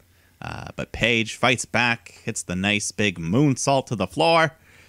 But it's not enough. Cage just overpowers him, hits a series of power bombs, just massive. And then followed up by the finisher of the year, the Drill Claw. And that gets the win. Huge win for Brian Cage here. Also looked like a devastating Drill Claw to me. They're all devastating. It looked a little bit, because Brian Cage is so big, and so it's hard for, he's never in a match with somebody who's close to his size. Because it's hard to find somebody who is as two big other guys as... on the roster that are as big as him. I swear, there's two other guys, And one right? of them's his fucking teammate, Will Hobbs. He's never going to take him on. And, I thought this match with Hangman Page, Adam Hangman Page was a little bit bigger than a lot of the guys that we do see Brian Cage. We actually don't see a lot of Brian Cage kind of main roster or, solo matches. Weekly matches. Exactly. Yeah. And this was a big loss for Adam Page, too. The number one ranked Hangman Page. Going. I don't know if he's ranked number 2 now, but that's the huge win for Brian Cage. Like I said, love that Drill Claw, and that puts it over. It's a devastating move. And you can buy your Swolverine merch. It's online. I have checked it out. It's right there. But with only a few weeks until Double or Nothing, we must be saving... Obviously, we're saving Adam. Maybe, in August when we get to All Out, maybe that's where we see Page and Kenny Omega go at it. I think that will be put on the back burner just for a little bit. Yeah. Yeah, seems like Moxley's still not done with him yet, so they might go one more time. I know, and I'm still waiting for what's his name? Brian Cage to kind of sneak off from Team Taz. And challenge Kenny to begin with. Yeah, I'm waiting for him to kind of move away himself personally. He seemed like he was on board this week, but the past few weeks he didn't. Yeah, they had some teases where he wasn't fully into being he just wasn't stoked on it all. And he didn't want to be bad for the sake of being bad. Exactly, right? Taz is like, hey guys, let's go be bad. And if you go to work and then you see your boss's kid be promoted to your position, it'd be like, what the fuck are you doing? What the fuck are you like? I've been here for months. This kid's doing nothing. He's got a little blonde hair. Go back to the back. Go back to the back, little boy. Go back to Dark. Go back to Dark, you son of a bitch. Well, then we cut to the Elite members. They're all just hanging out, celebrating in a limousine because their trailer was destroyed last week. But, yeah, they're all just hanging out, cutting a promo about being the best. Looking good. That's what I gathered from it. That's all I gathered. What I gathered most was I didn't see those 2 brand new championships that... I didn't see any of the belts. I didn't see the AEW belt. And I didn't see the AEW belt. I didn't see any of those. And I've been thinking about this past couple of weeks where it seemed like the whole AEW Impact crossover has been extremely one-sided. There's been very little promo. There was very little promo towards Rebellion 2021 to begin with, and I think maybe a lot of us fans were hoping to see the belts because that's kind of it. Anybody can say shit. Fuck, even Sami Zayn can go on Raw and says you could have asked me about AEW, but until you see something tangible, words are just fucking words. Yeah, no. If you have 3 belts, I'd be carrying them with me at all every times. moment. I'd have 3 pairs Don of pants. Callis, here, hold one for me. I can't even keep up with I'd have 3 pairs of pants on. There you go. No, I'm with you there. Carry the belts. I want to see them. I want to see those belts. But, oh well. We're we're going to see some tag team action. The Young Bucks, they did wear their belts. Their AEW belts. Of course. They're taking on the Sydal brothers. The Sydal brothers, who earned this opportunity through, various battles on Dark and Elevation. And I know what you're thinking. This Uso syndrome all over again. We see, two brothers come in. They kind of look alike. How do we tell them apart? Okay, Matt. Okay, Mike. So here's how you tell them apart. So Matt Sydal, he likes to wear the long pants. The long wrestling pants in the ring, where Mike Sydal likes the trunks, or that kind of like very short kind of look. Yeah. Another quick little one for you. Matt Sydal, he has the cool, like his hair is long, but it's buzzed at the sides, kind of giving him a little thing. Yeah. And Mike Sydal also has long hair, but male pattern baldness on top. So I don't know if those are going to help you just personally, those two kind of distinctions. So you see pants, full head of hair, that's Matt Sydal. Trunks, balding, that's Mike Sydal. All right. Now we know. The match itself was good. And you get to see a couple of flashy moves from the Sydals. But for me, the big moment of the match was when Matt Jackson pulls out the awesome Mortal Kombat reference when he does the perfect Johnny Cage split-legged punch right to the balls as the ref is distracted. Perfect topical reference. The new Mortal Kombat movie just came out. Check it out, HBO Max. Did you watch it? No, it's on the kind of like the download list for me. Yeah, it's very good. I know you're not quite as into the Mortal Kombat universe. No, I wouldn't know what's going on, but I'm in it. You're aware. I'm in it for the coolness. You know at least the ninjas and the freezing and the get over here. I know that. Yeah. I know that whole bit. It's a fun movie, even if you don't. You'll enjoy the ride. I'm sure I will. Definitely the best. I mean, there's only been 2 good video game movies in like the last 20 years, and that's one of them. So, man, what's the other ones? Detective Pikachu is very good. Oh yeah, yeah, very good. Okay, may have to check that one out also. Even if you're not a Pokemon fan, once again. I mean, you were back in the 90s, and that's all it's about, 90s. Of course, nostalgia. That's all it's about. It's this 90s nostalgia. It's the only people who are buying movie tickets these days. Yeah, but anyways, yes, so we got the awesome Johnny Cage. Did you know that was a Mortal Kombat move, the ball punch that he did? With the no, but then I think I saw a GIF. Okay. After like the fact. Side by side? Yeah. Or something. Yeah. And I was like, oh, okay, anyways, that's fun. It was awesome. And then they follow up with the BTE trigger, and that gets them the win. But before they're done celebrating, SCU come out. Cut a promo on them because they're the number 1 contenders. They want those tag titles. So, and Christopher D. Daniels disappointed in the Young Bucks for this path they've chosen to go down. Calls them assholes. But, and then looking back a few months, SCU brings up the fact that they had mentioned that we had agreed, a few months ago that next time we lose, we're done.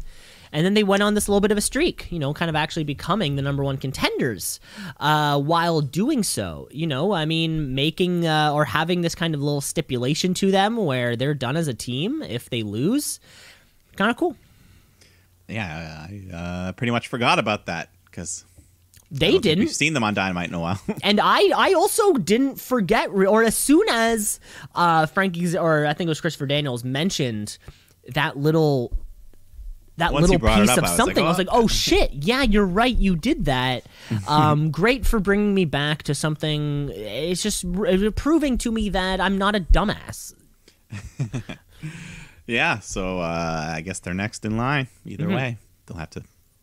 We'll see that. But Orange Cassidy's coming out to take on Penta El Zero Miedo, and yeah, the match was good. But I think I complained about it last week. I'm getting sick of Penta and his opponent just standing there and letting themselves be disrespected with his taunt. And Mike, I knew that you were getting fed up with it, which is why I took the liberty to truly count the amount of times that it actually happened. Now, this is on TV time. I was watching this last night live, and I was like cooking dinner during the match. So it was kind of like when they went to picture-in-picture, I dip out, start chopping stuff up. So during the actual on-screen television time, Penta did it 5 times. And Alex Abrahantes did it once. Wow. So 6 total I couldn't tell you what happened when we were in picture-in-picture. Yeah. Well, at one point, I don't know, he took the glove off as well, and they just watch him take the glove off. Yeah. No, well, that was a long one, too. That was it's like 30 seconds. You could have given him the orange punch right there. It's over. Boom. Orange punch. So, anyways, I still love Penta. That's just a little nitpick. Of course. But yeah, the match itself was great. Penta's in control. Cassidy fights back. He escapes, or he reverses the package pile driver right into the beach break. Goes for the cover. But the ref stops at a count of 1, which I think might have been accidental. But Penta's shoulder was kind of off the mat, so. Oh, I wasn't sure if that was real or not. I just I went with the side that, his shoulders were up.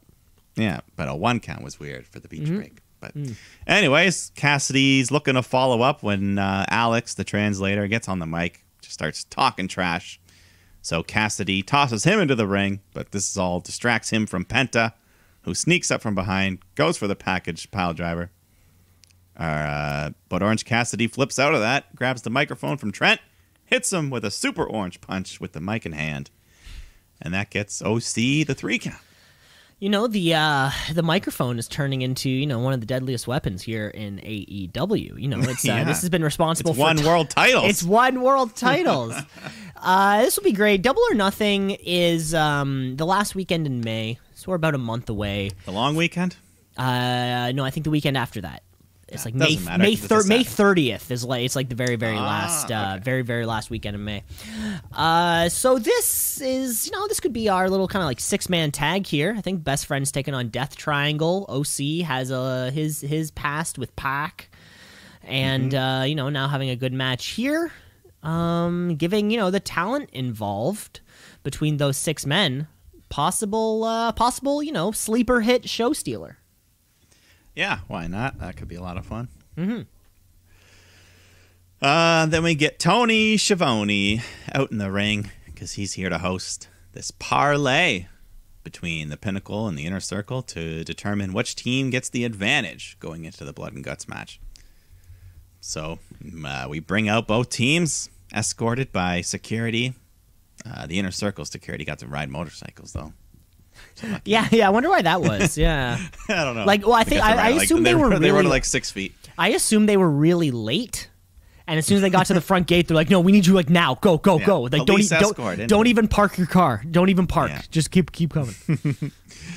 So everyone's in the ring. Tony gives us a lowdown on the rules. 2 men start 1-on-1 for 5 minutes. Then every 2 minutes, another member is released until all 10 men are in the ring. And at that point, you can only win by submission or forfeit. Now for the parlay.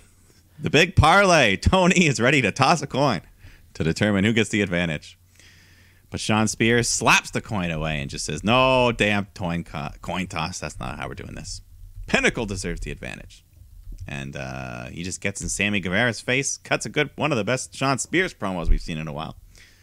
But then Sammy claps back, calls him a failure here and where he used to work. And anyways, Sammy says, "You want the advantage? Take it. I'll start the match. Fight every single one of you." So just like that, Tony chimes in and says, Pinnacle wins the parlay. Just like that, they have the advantage. So that's how the parlay works. It starts as a coin toss, turns into a debate.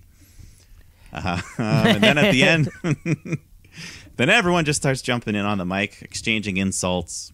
And it closes with the 2 leaders, MJF just getting real personal with Jericho. Jericho getting fired up and responding. And eventually both teams leave, though, without coming to blows. They kept it civil.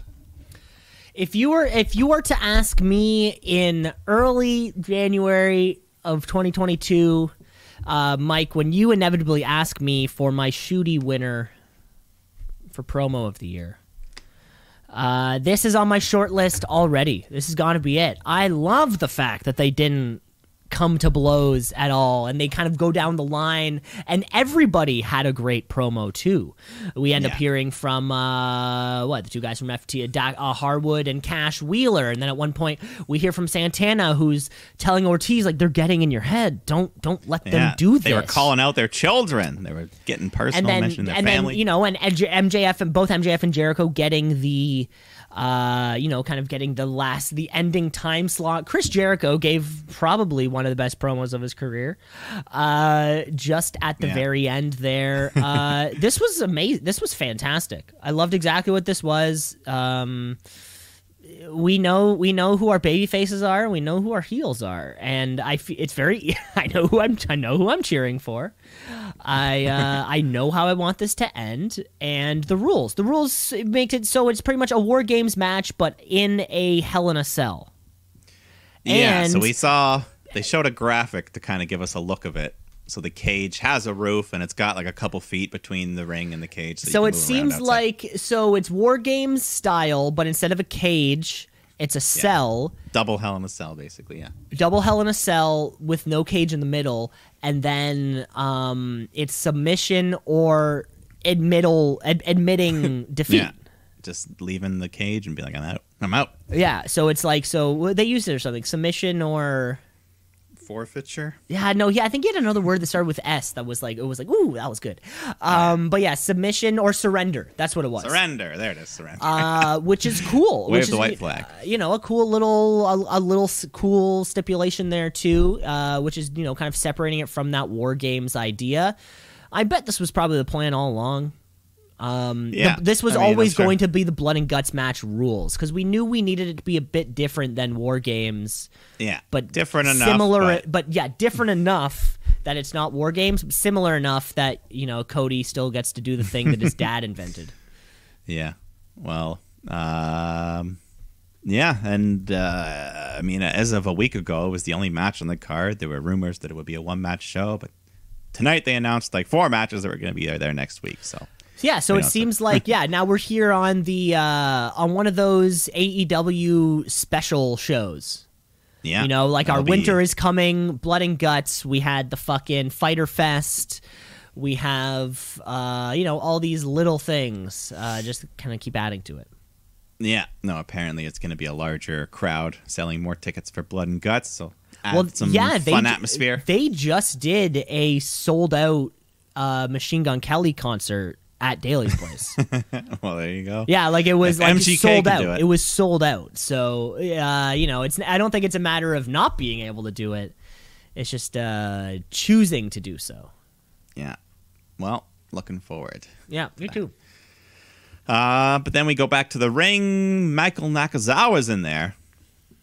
He's sitting down on his laptop. Eddie Kingston comes out pissed off because he doesn't want to fight Nakazawa. He was supposed to fight Kenny Omega. But Kenny comes out and just says, no, you don't get what you want. We make the shots around here. You tried to kill us with your truck last week, so you get Michael Nakazawa. And then Michael just nails Eddie in the back with the laptop. I mean, this isn't even really a match. This is unsanctioned, right? So it doesn't matter. Nothing matters. I don't even think they rang the bell. I don't think there was a ref. Nothing really. Yeah. But anyways, Kingston fights back, grabs a chair, wraps it around Nakazawa's ankle, and threatens Kenny that he's going to break it. So Kenny just says, go ahead. We got more than one goon around here. And then he calls for Brandon Cutler. But he ends up just getting tossed out from the back. He's all beaten up, and Moxley appears, attacks Kenny from behind, and brings Omega into the ring and knocks him out with a sleeper hold. And they wrap the chair around his leg. They're threatening to break his ankle, so Don Callis has to bargain with them. And they tell him they want a tag match against these two. And Callis agrees. So Nakazawa, Omega versus Eddie and Mox next week. Next week, too. Just on Blood and Guts. Just on free Anybody Have It television. Well, I mean, if they could have asked for more. If Don Callis was going to give them anything they wanted. See, they could have said tag title shot, world title shot. World title champ. Both titles and titles. Both. Title for title. So this is that perfect example of when we heard the Jon Moxley on Chris Jericho show, when Moxley was trying to plead with Vince to not go out into the crowd with a fucking wagon carrying a plant, because he said, Vince, I'm a babyface. You're going to make me look like a dumbass. I'm going to look stupid. And it's funny shit. It's good shit. This was that great example of not that. Like, we have Moxley and Kingston, who are huge baby faces in the company, not like being smarter than Kenny. Kenny thinking that he was smarter than Kingston, only to fall into his trap Like we can have. Why can't baby faces be smart? This was fine. This was perfect. I didn't think any less of anybody involved. Yeah, Eddie did fall for the Nakazawa trap as well, so everyone was on equal. Yeah, but he got slapped in the back with a laptop, to the and then immediately knocked out. Then that immediately looked like an HP laptop. Those things overheat. Immediately hits Nakazawa with the fucking that back wrist, the back whatever it's called, the spinning wrist thing or whatever. Nakazawa, he's the R-Truth of AEW. We love him. He's there. Yeah, certainly. But yeah, that was my biggest takeaway. It was really great to see. Yeah, it was good. But I'll tell you what else is good. This match coming up, because we got Chris Statlander taking on Penelope Ford, two of my favorites in this division here. And Penelope has been killing it. Apparently, she's 5-0 in 2021 with 13 straight singles victories. She has twice as many matches this year as Hikaru Shida does. There's your perspective. She should be climbing up those ranks, hopefully. But this was awesome. They come out swinging hard, fast. Both women looking great. Maybe one of Ford's best match or second best match ever. Mm-hmm. She's always getting better.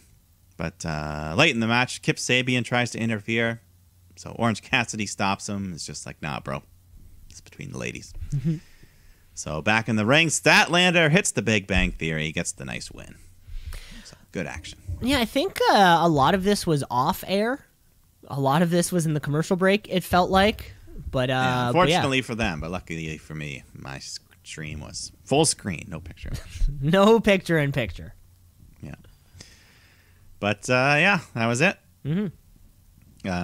Then we go to a 6-man tag match. Nightmare Family taking on the Factory.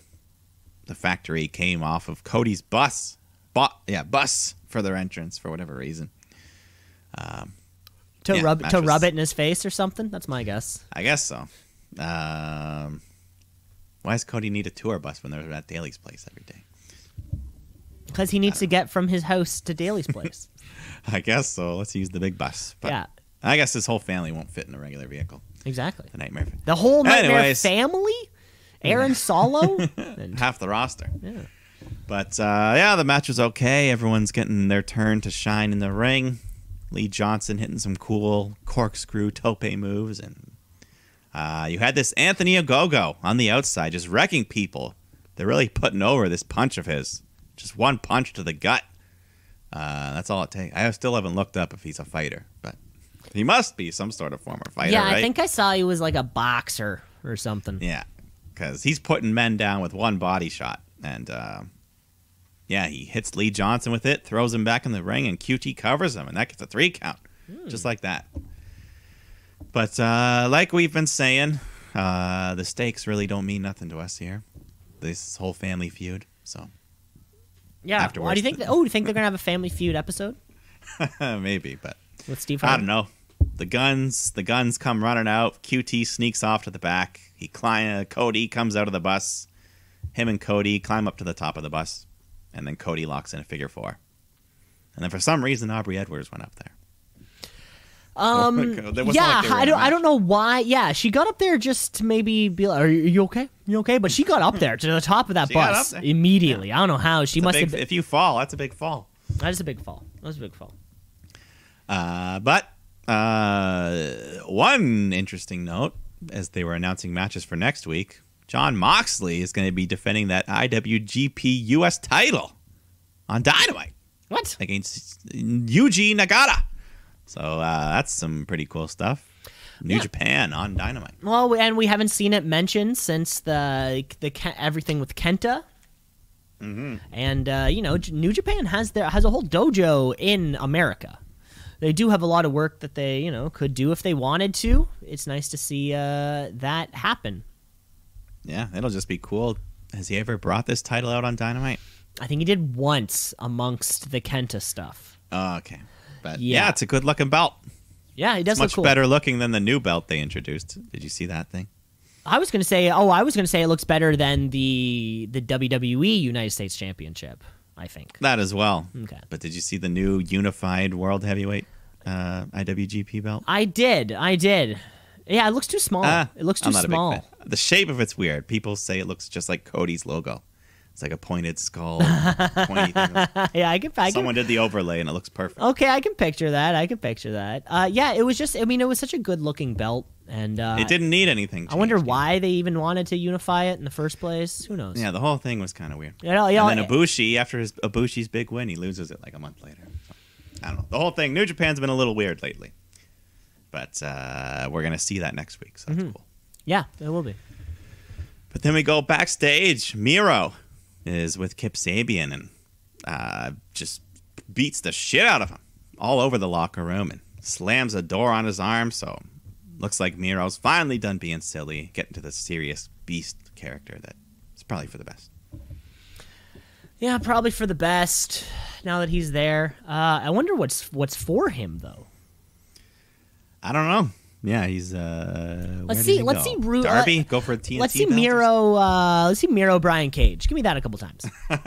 Can he drill claw Miro? That'd be a exactly. I want to see it happen. Okay, I'm down.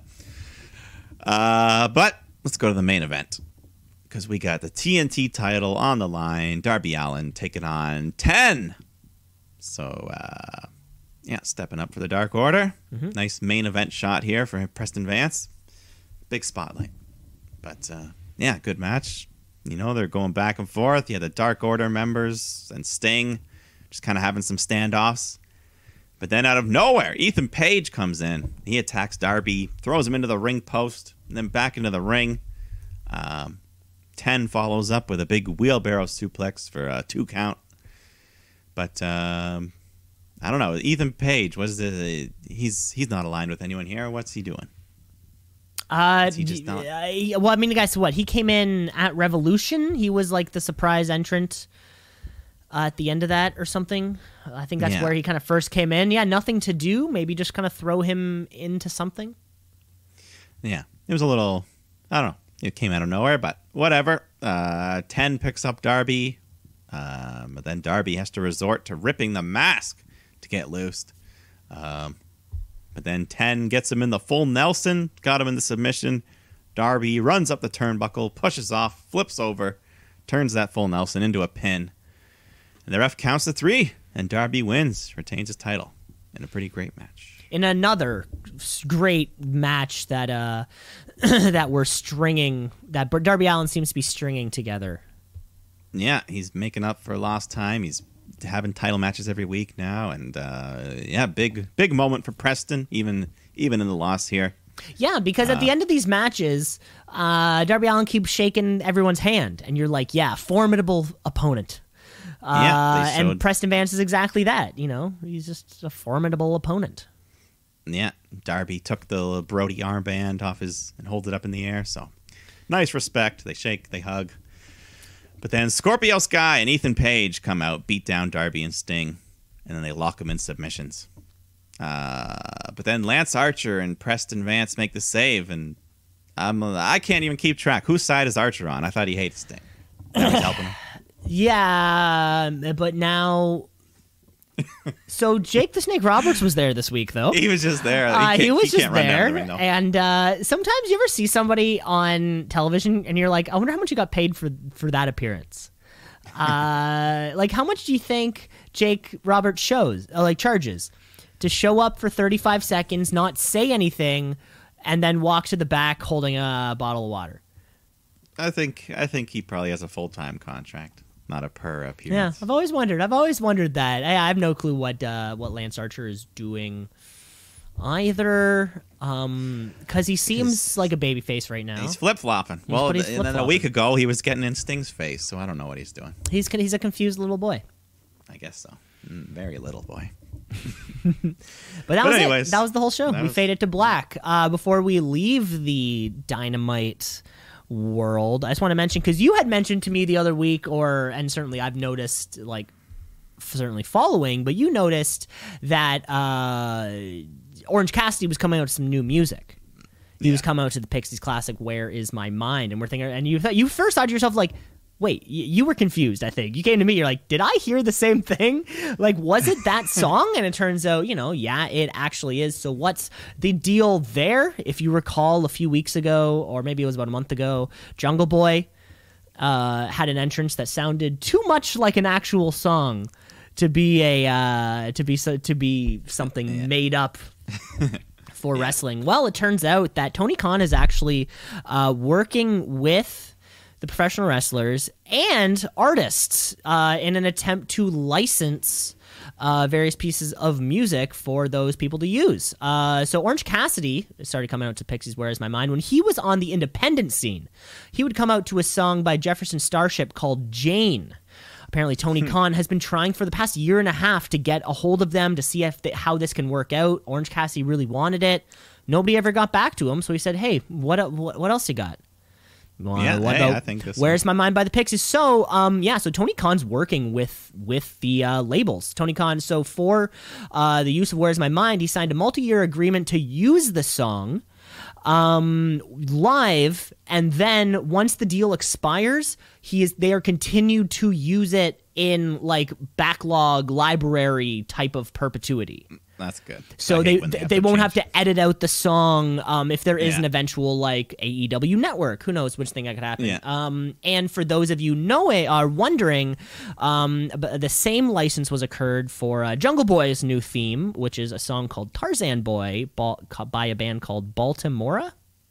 And also, not as familiar. One more. I got one more for you. One more for you because this is the big one. Over the Brody Lee tribute was a song called Old 55 by Tom Waits. Tom Waits, yes. And that was the song. I think it was something that was like, Brody Lee liked Tom Waits, and it was a song that was very appropriate. Tony Khan bought the song.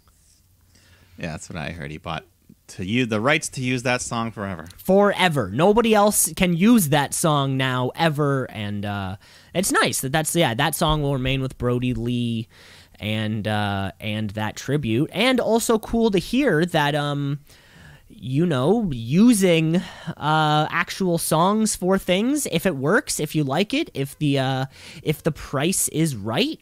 I mean, we've seen it with CM Punk came out to Cult of Personality. Fucking Ronda Rousey was coming out to Bad Reputation. Yeah. Snoop Dogg is on Sasha Banks's theme. Yeah. Arbitrary for some reason there. So yeah, that's an OG. So keep an eye out for that, or you keep an ear out for that for further AEW themes that are actual songs already. Yeah, no, that's really cool. I hope that, obviously it's nice to have a mix. You want some original themes as well, but for some wrestlers, it just suits them. Of course, yeah. And there's already so many awesome songs out there. Why not? Why not? Take advantage. Mm-hmm. Cool. Well, speaking of music, let's jump on over to NXT. NXT, what does it mean? I don't know, but it's some good wrestling. So NXT, watch and see. Gotta tap out a count out of 1, 2, 3. So I think we're greeted by Poppy every week, aren't we now? Oh, what's this chick's deal? Do we know yet? Is she a TikTok star? I'll tell you what. Is she just famous for lip syncing? No, I'll tell you what. I've discovered a whole new world of Poppy. Oh my god. Well, I haven't gotten to. I'm only in the first half, so I don't know. Maybe she turns into what she is now. But early Poppy is much different. She's just synth pop, electronic music. It's very good. I'm becoming a Poppy fan, but I've only listened to the first. Wow, I never thought I'd hear you say that. Yeah, I got started when she did a cover of All the Things She Said by Tattoo. And it was very well done, and that just led me to her first album, her second album, and that's where I'm at with Poppy. Wow. So, there you have it. There's been no metal yet. I don't know where this metal comes. Go listen to Poppy on your Spotify. Poppy.computer, the first album. Yeah. But so we're here. We got the new logo that you mentioned last week. What is it again? Like a bird? Yeah, it's like a falcon, or it's like an eagle skeleton. No, like a crow skeleton. Like a skull, I would say. Yeah. No. It's the wings of like a crow, but it's not a crow's like a skull. Human skull. It's a human skull with a big X behind it. Maybe it's like a devil demon. Well, of course, there's a devil demon. We all know about the devil demon. Yeah. For whatever reason, my biggest thing that I could think of, because I was also trying to make some sense of this. Maybe it's been 10 years since NXT is a thing. NXT did form in late 2010. In 2012 was when they actually started. I thought the X, maybe 10. I still don't get it, though. Yeah. Oh, well. I'm trying to get it, though. I'm trying. Let's just jump right into the show here. Because we got Dakota Kai taking on Mercedes Martinez 101. So, always a good way to start an episode of NXT with some great women's action here. Mm-hmm.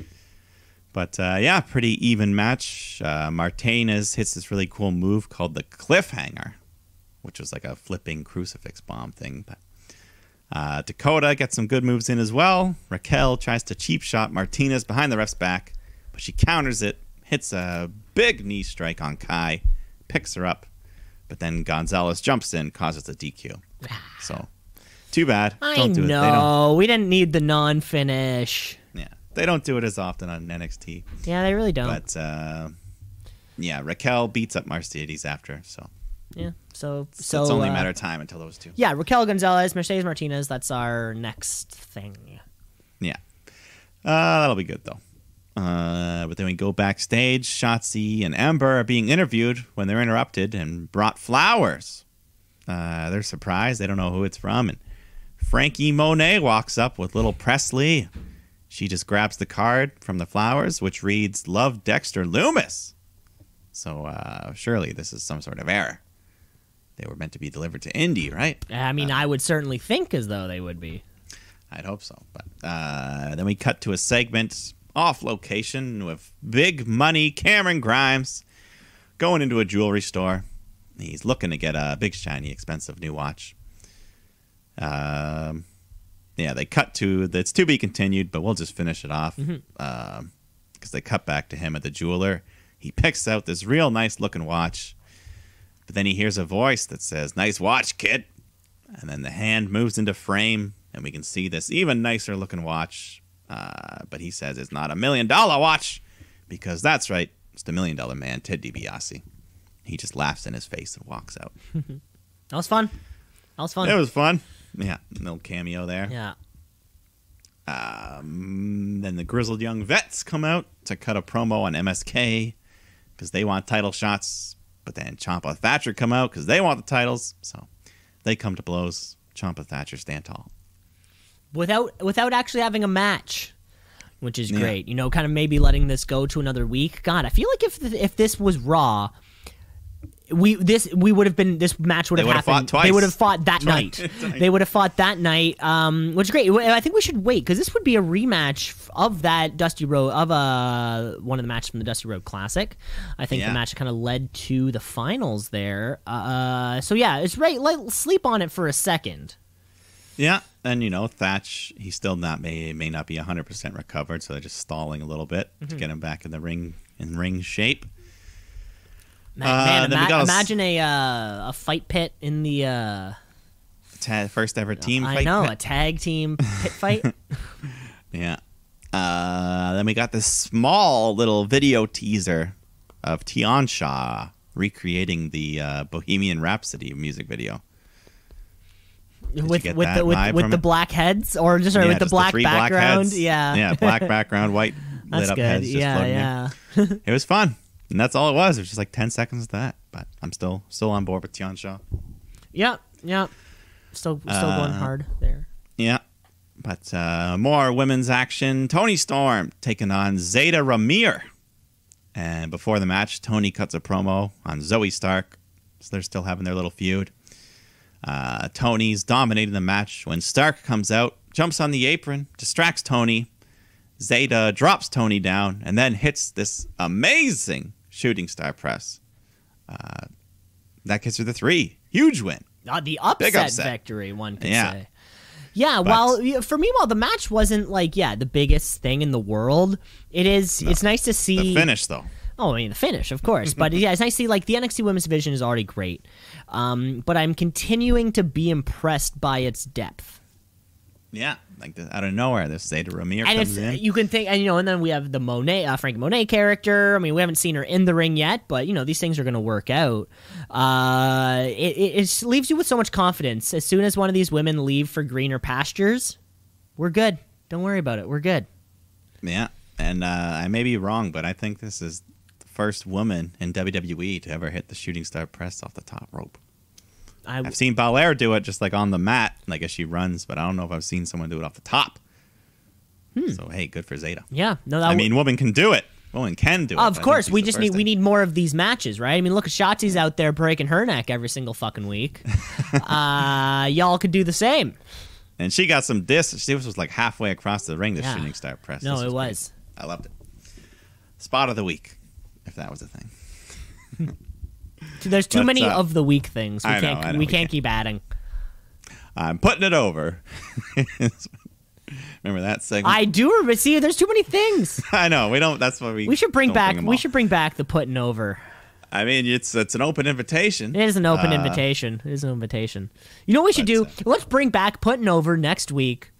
But it's not like Well. it's not like a thing. It's just like throughout the course of the week. Just like I'm putting it over. Boom, right there. So kind of like it's not. It's That's not what I did. That's what I did. Exactly. No, exactly. That's what you did. Well, I didn't prepare one. I know. But we're bringing it I back. didn't We're prepare bringing this. it back officially next week. Okay. Okay. You have a button. You press There's it. a button. There's a button. All right. Then we get Austin Theory taking on Bronson Reed. If Bronson wins, he gets a North American title shot against Johnny Gargano. So, of course, he had the way on the outside, just trying to help Austin whenever they can. Gargano hits Bronson with a super kick behind the ref's back. But then later on, Dexter Lumis comes out and approaches Indy. But she appears to be all upset with him. She starts to move away. Tell him to go. She thinks that he bought those flowers for Ember and Shotzi. So she tries to get away from him, gets in the ring. He jumps up on the apron, but then he saves her life as Austin Theory was charging in their direction. She shoves her out of the way, takes the bullet, falls to the floor. And then back in the ring, Bronson hits a tsunami, gets the win. So title shot coming up.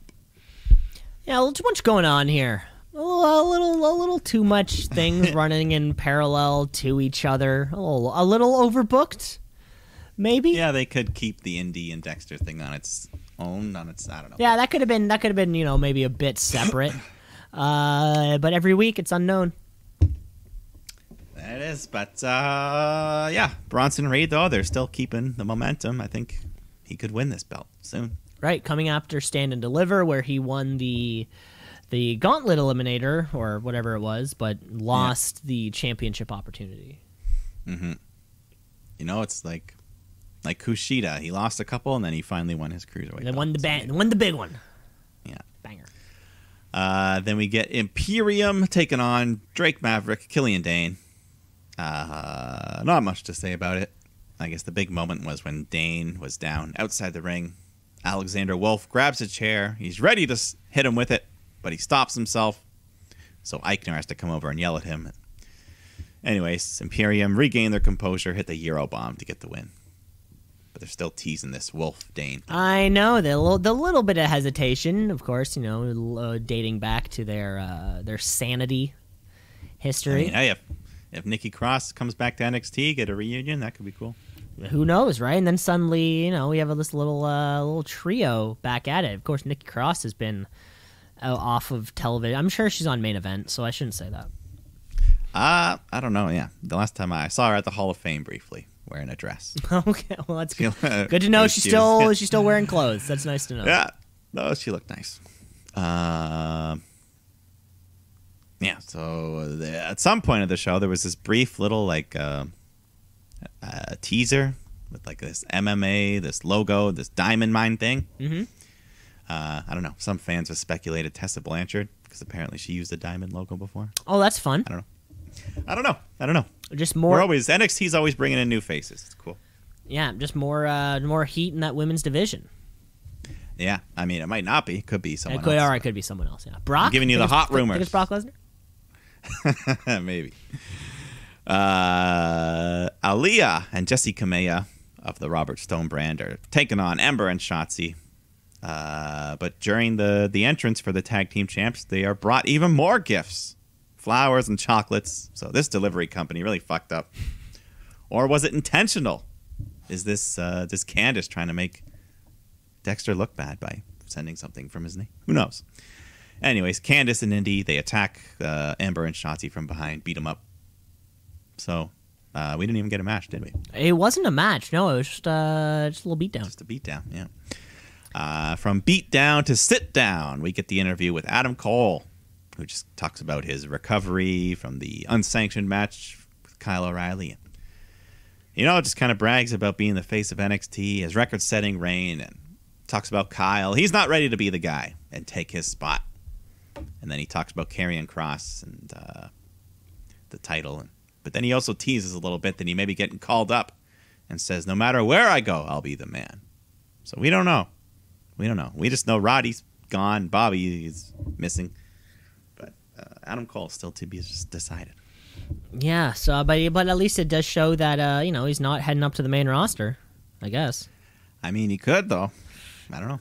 Well, we wouldn't have had an interview with him if he was, right? But well, he said no matter where I go, okay. Implying maybe I'll go somewhere. Okay, no, it's a good point. But let's go to the main event. 6-man tag match. Legado del Fantasma versus MSK and Kushida. So this was just your nice, fast-paced, high-flying action. Escobar powerbombs Kushida through the announce table. So MSK are fighting 3 versus 2 for a little bit. But they hang in there. Eventually Kushida recovers, gets back in the ring. But it's a bit too late as he eats the Phantom Driver. And the other members of Legado hit their finish on Carter and get the win. What do they call it? MS Kushida? There you go, MS Kushida. Hey, we're working it out already. This match was obviously, it was always going to be the highlight. If you just sort of look at the cards for what it is, MSK, they're fun. They're loving working here in WWE. They're running around, and Kushida is working at his best level. I gotta say, despite that, the Legado del Fantasma and all of they remain strong. I really don't like the tag team though. I'm still not sold on one of them. I think there's two, because there's two of them. They honestly give me more like a Breezango vibe. I'm like, you're not quite good enough. Like, you're not quite all the way there. I'm sold on Escobar. I think he's great. Yeah. He's definitely much higher above them. But either way, big win for the whole unit there to close the show. Yeah, big win for them there. Also want to give a shout out to MSK, and I haven't checked all of the records officially, but I'm pretty sure that MSK is the only professional wrestling group to hold a championship in WWE and not WWE at the same time.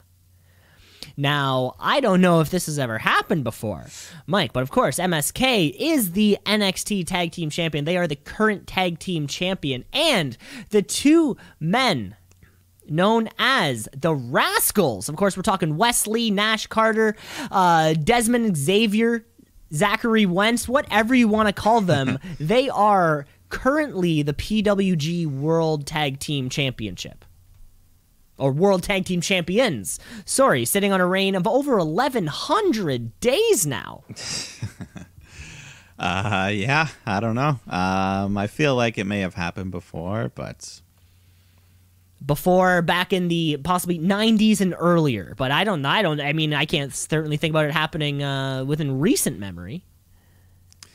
I can't off the top of my head, but I feel like it's happened in the last 10 years, at least some. Like someone had a Ring of Honor title. Mm-hmm. I think the Hardys, when they came back, weren't they the Ring of Honor champions, tag champs or something? See, I would just assume no. You would assume. I no. would just assume in that same kind. But I think that's what made the pop such a big surprise at WrestleMania, because they won the Ring of Honor titles like the night before or something. Oh, okay. Maybe I'm wrong. I would just assume you're wrong, because I don't see Vince. I'm just assuming, because I don't see Vince being like, yeah, it's okay. I mean, Vince doesn't give a shit. He's like, Ring of Honor, no one knows what the fuck that is. No, as long as they don't bring the belts on TV. Oh, Whoa, what was that? hold up. Is that your building? Yeah. Okay. Fuck, I didn't know they were doing fire alarm tests today. And that was, I guess that was the whole week. We'll check the tapes on that Hardy tag team business and see what was going on there. Yeah. But before we end the show, we have one more thing to do, and that is, of course, the Wrestler of the Week. It's the Wrestler of the Week, of the Week. Wrestler of the Week, of the Week, of the Week. The Wrestler of the Week, of the Week, of the Week. Wrestler of the Week, of the Week, of the Week. The Wrestler of the Week. Mike, I'm going to kick it off this week because despite everything that I'll always say forever, there was a particular record that was broken this past week. And after reviewing nearly 1,000 records this past Monday, on Monday Night Raw, the show you've seen over and over again and will continue to watch over and over again, Braun Strowman became the first superstar in WWE history to compete in a singles, tag, and handicap match in the same night. Ah, well. Would you look at that? He's stamping his name all over these record books. One sec.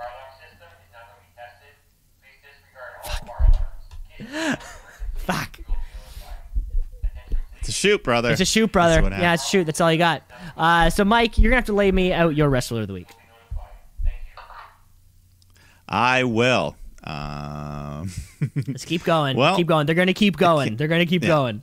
It came down to two people for me. I'll give you my winner.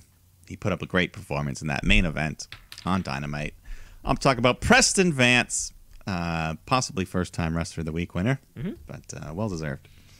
Well deserved. Yeah, when you're in a main event on Dynamite, that's going to be big news. Congratulations to him, Braun Strowman, everyone involved. That was the entire time we have for the podcast this week. Thanks for listening. Remember, rate and like, subscribe. The podcast is everywhere. We got to go before my fire alarm goes off again. Classic testing the system. These guys are the worst. Mike, you take care of yourself, and you have a great week. Shoot.